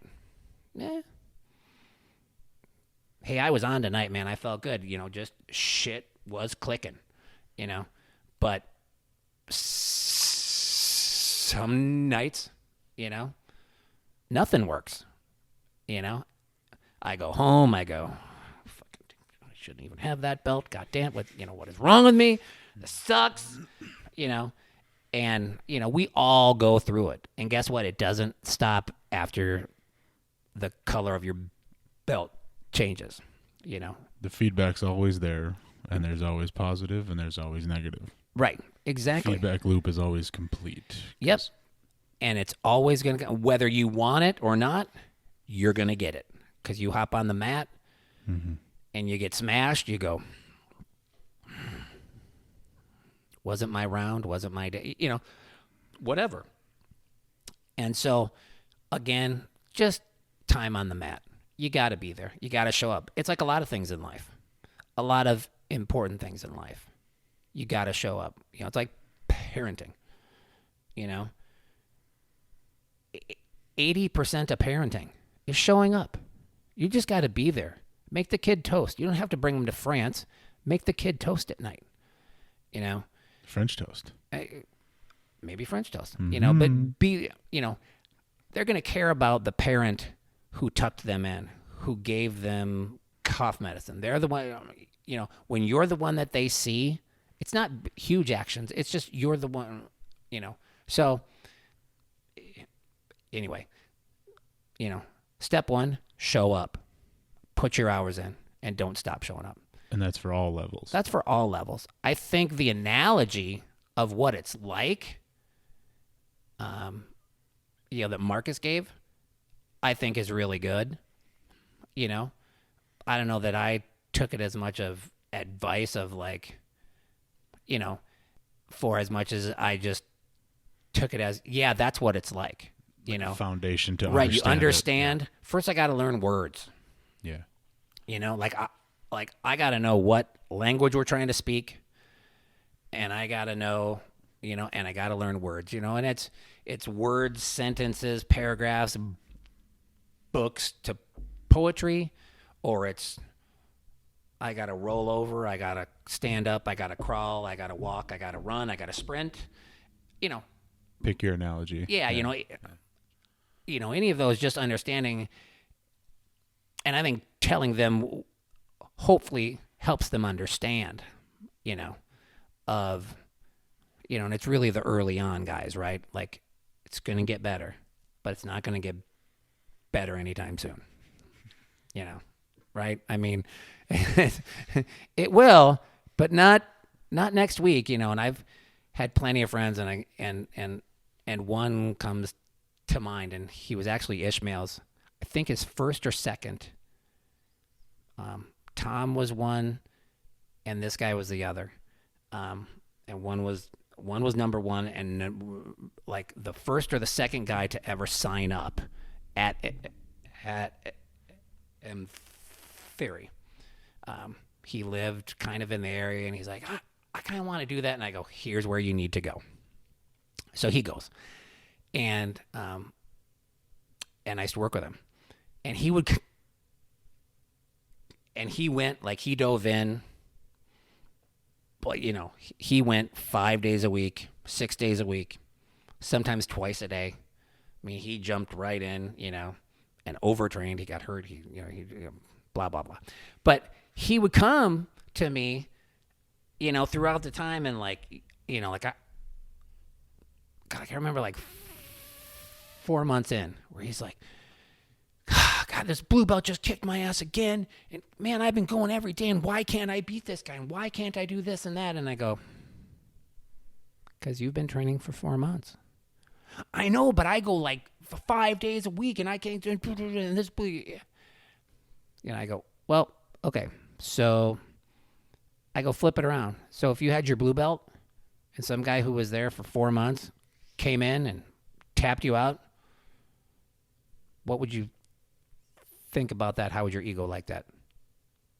Oh, well, yeah, that'd suck. I go, you wouldn't really have a lot of faith in what you were learning, would you? If this guy, like, you've been training, 2 years, 3 years, maybe even, and this guy comes in 4 months and he can, just kind of, no previous training. Again, this was a guy who was, older than me. Yeah. Not athletic, not, I'm like, how would you feel if somebody with no previous training, if they were a college wrestler or something, like, well, okay, fine, that's, but no previous training, 4 months in to your, 3 years, what would you think about that? Oh, well, yeah, I wouldn't like that at all. I'm like, well, that's how it works. So, the analogies again of, you start and it's incremental, and it's going to be incremental, and you need to learn those fundamentals. And it's really, like I threw out words or threw out moves is really essentially kind of what Marcus actually said, right? So you learn words, you learn sentences, now you can write a book, you do this, and then after a black belt, after you can do poetry, well, now you can bend words, and you can, change the way that stuff works and means, and start using a whammy bar. And start using a whammy bar, And I guess that really is true, it's just telling them again and again, though, it's different for everybody, right? And that is one thing that I really appreciate about Ish.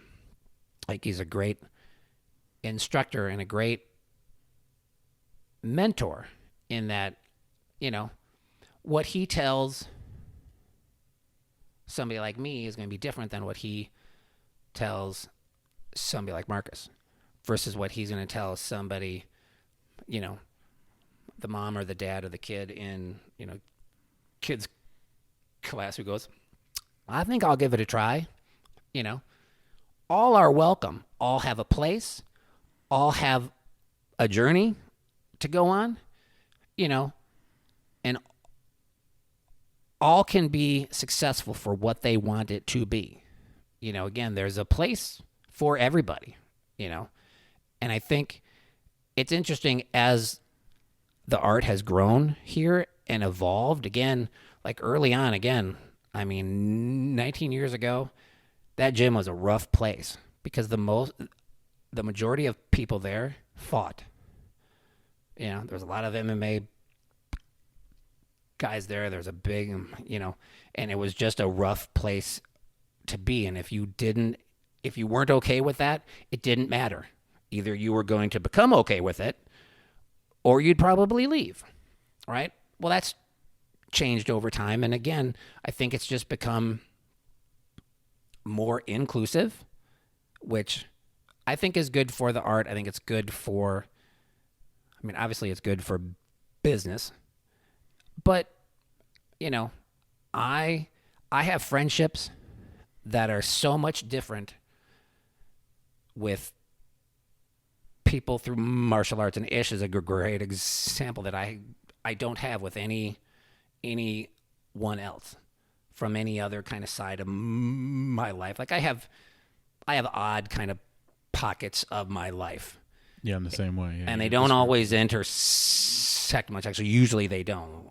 Like a lot of music people don't know that I do this martial arts thing and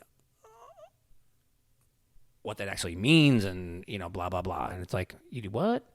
I didn't know that, or, people that I work with in other, I own part of a business associated to amateur hockey. Most people have no idea of that, So, there's music people, there's martial arts people, there's hockey people, there's other work, other side stuff that I do that, have no idea of any of the others, You're in a band. I guess you could say it like that, okay. Play some weddings. Yeah, right.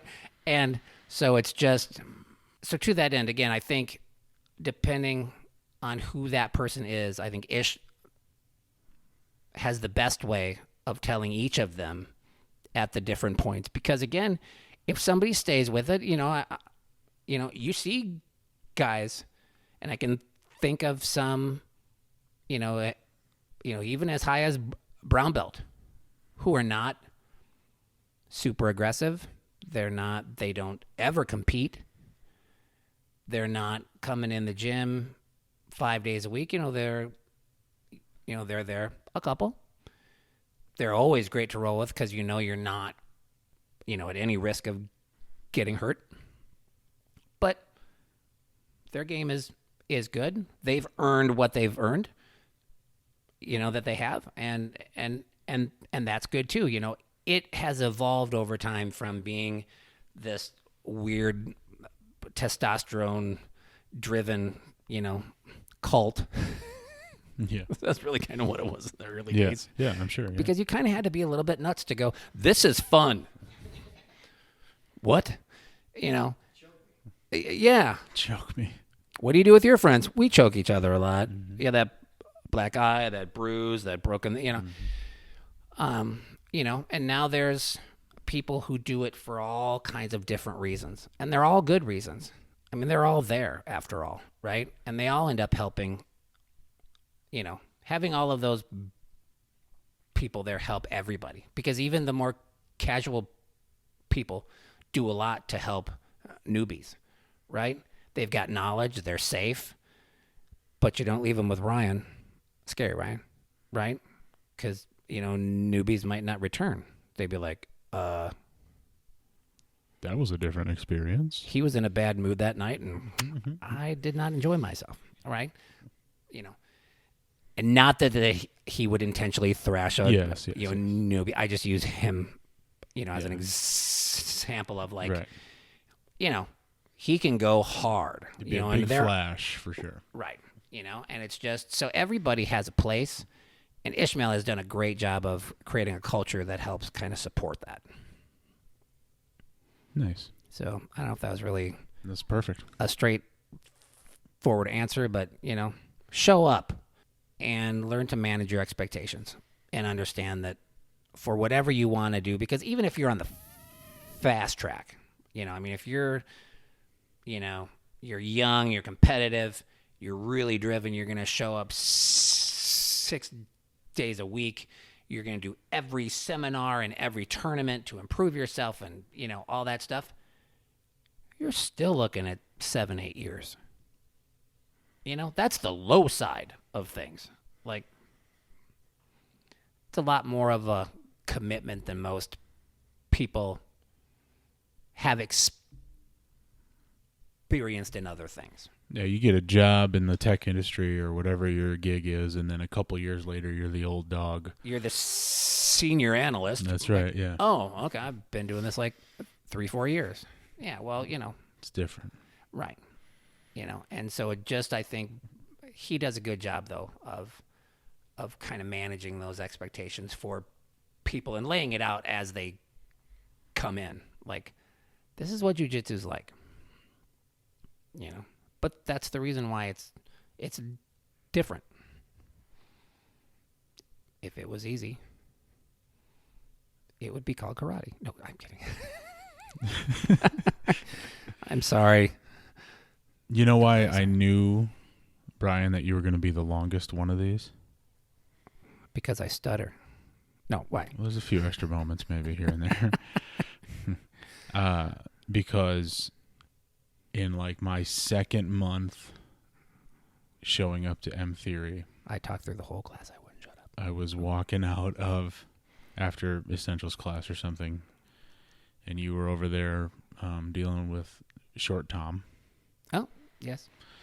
There was Short Tom and Tall Tom and then regular size Tom, but Short Tom moved. Right. And you saw me walking out, and I had a shirt with the big number 33 on it. It looked like a football jersey, and it said Polk High or Polk County. And you shouted from across the room, you're like, 4 touchdowns, 1 game. And I was reflecting on that after we talked about having you on. I'm like, this is going to go good. This is going to be a good one because he's hip to it. Yeah, that's right. Yeah, the Heisman pose. Yeah. Again, it's a physical impression. Yeah, Ed O'Neill's a black belt. Did you see who somebody just Long got time black belt. I was going to say this earlier. Dave Mustaine just got a purple. Did he? Yeah, Dave Mustaine just got a purple belt. Wow. Yeah, it kind of went semi-viral. I know that the guy from Tool trains a lot. He's had Maynard. He was just on Rogan again, so I'm sure it was all talked about and whatnot. He owns gyms. Does he? Yeah, he owns a couple of jiu-jitsu gyms. I think he's talked about it on Rogan. But though Ed actually had his black belt when I started. Yeah, he was already a black belt. Yeah. So 2002, he already had his black belt. But he started in the garage. And see, this is the stuff that I can completely nerd out on, and I don't mean to keep you late, but no, do it, dude. This is not late. This is what we're here for. I completely nerd out on the old school stuff. Like he started in Horian's garage. You can find interviews with him on it. But he had moved out to LA. And I think, well, that would have been when they were doing Married with Children. And he, somebody tipped him off that, hey, there's these guys from Brazil and they, do this thing that nobody's ever done. And I don't know if that lined up around because at one point Horian did an interview in Playboy. And it was like, the world's most dangerous man, And so there was a buzz in some circles and this and that. But so he got hooked up with them in the garage, the old days, right? And began training when they all first moved here. So Eric Paulson, who used to come to the academy every year, usually around the holidays because he's from here, who owns CSW. He was out there around those years as well, at least a little, I think. But Ed, he began like early days. Like he was one of the first like outsiders, like non-fighter, types who signed up. And he's had his black belt for a long time. Yeah, think about that. The guy from Dutch could have his way with you. That's a great movie reference. That's so good, dude. God is like, is he going to go Married with Children or Modern Family? He goes Dutch. Dutch, baby. Jeez. Super hipster thing to do. Just reference a movie nobody's ever heard of. See, I worked for Video Update, which if you remember them, I do. Yeah. They were based out of here. I think they were third or fourth largest chain at the end. Right. Yeah, they're big. Yeah. Back when we had those, and so it was great to just talk about movies all the time. And Oh, totally, man. but I remember one of the best parts of when Pedro used to come every year was after the tests to get invited to go out and eat with him, because then he would sit and tell the stories. And those are the stories, like I heard you guys talk about the early UFC, like those are the stories I love, like the old school, like the Gracie Challenge stuff, So Horian came to California, right? And then as different people from the family came, they all kind of said, okay, well, we have enough of us here. So you're going to go here, and we're going to send you there. And some guys went out east, and some, and that was how Pedro ended up in Utah. Because it does seem You pretty, go up there. Yeah, it seemed pretty random. Yeah. Like, who goes to Salt Lake City on purpose? Certainly not back then. Right. And so, he just ended up there like, okay, you go there. And, he had never seen snow before. He's like, it was crazy. I had never seen snow before. And I went to Utah, and all of a sudden, this shit is flying out of the sky. He had never, ever seen snow. And, he would tell stories of, people would show up, at the gym all the time. That was where he met Mark Schultz,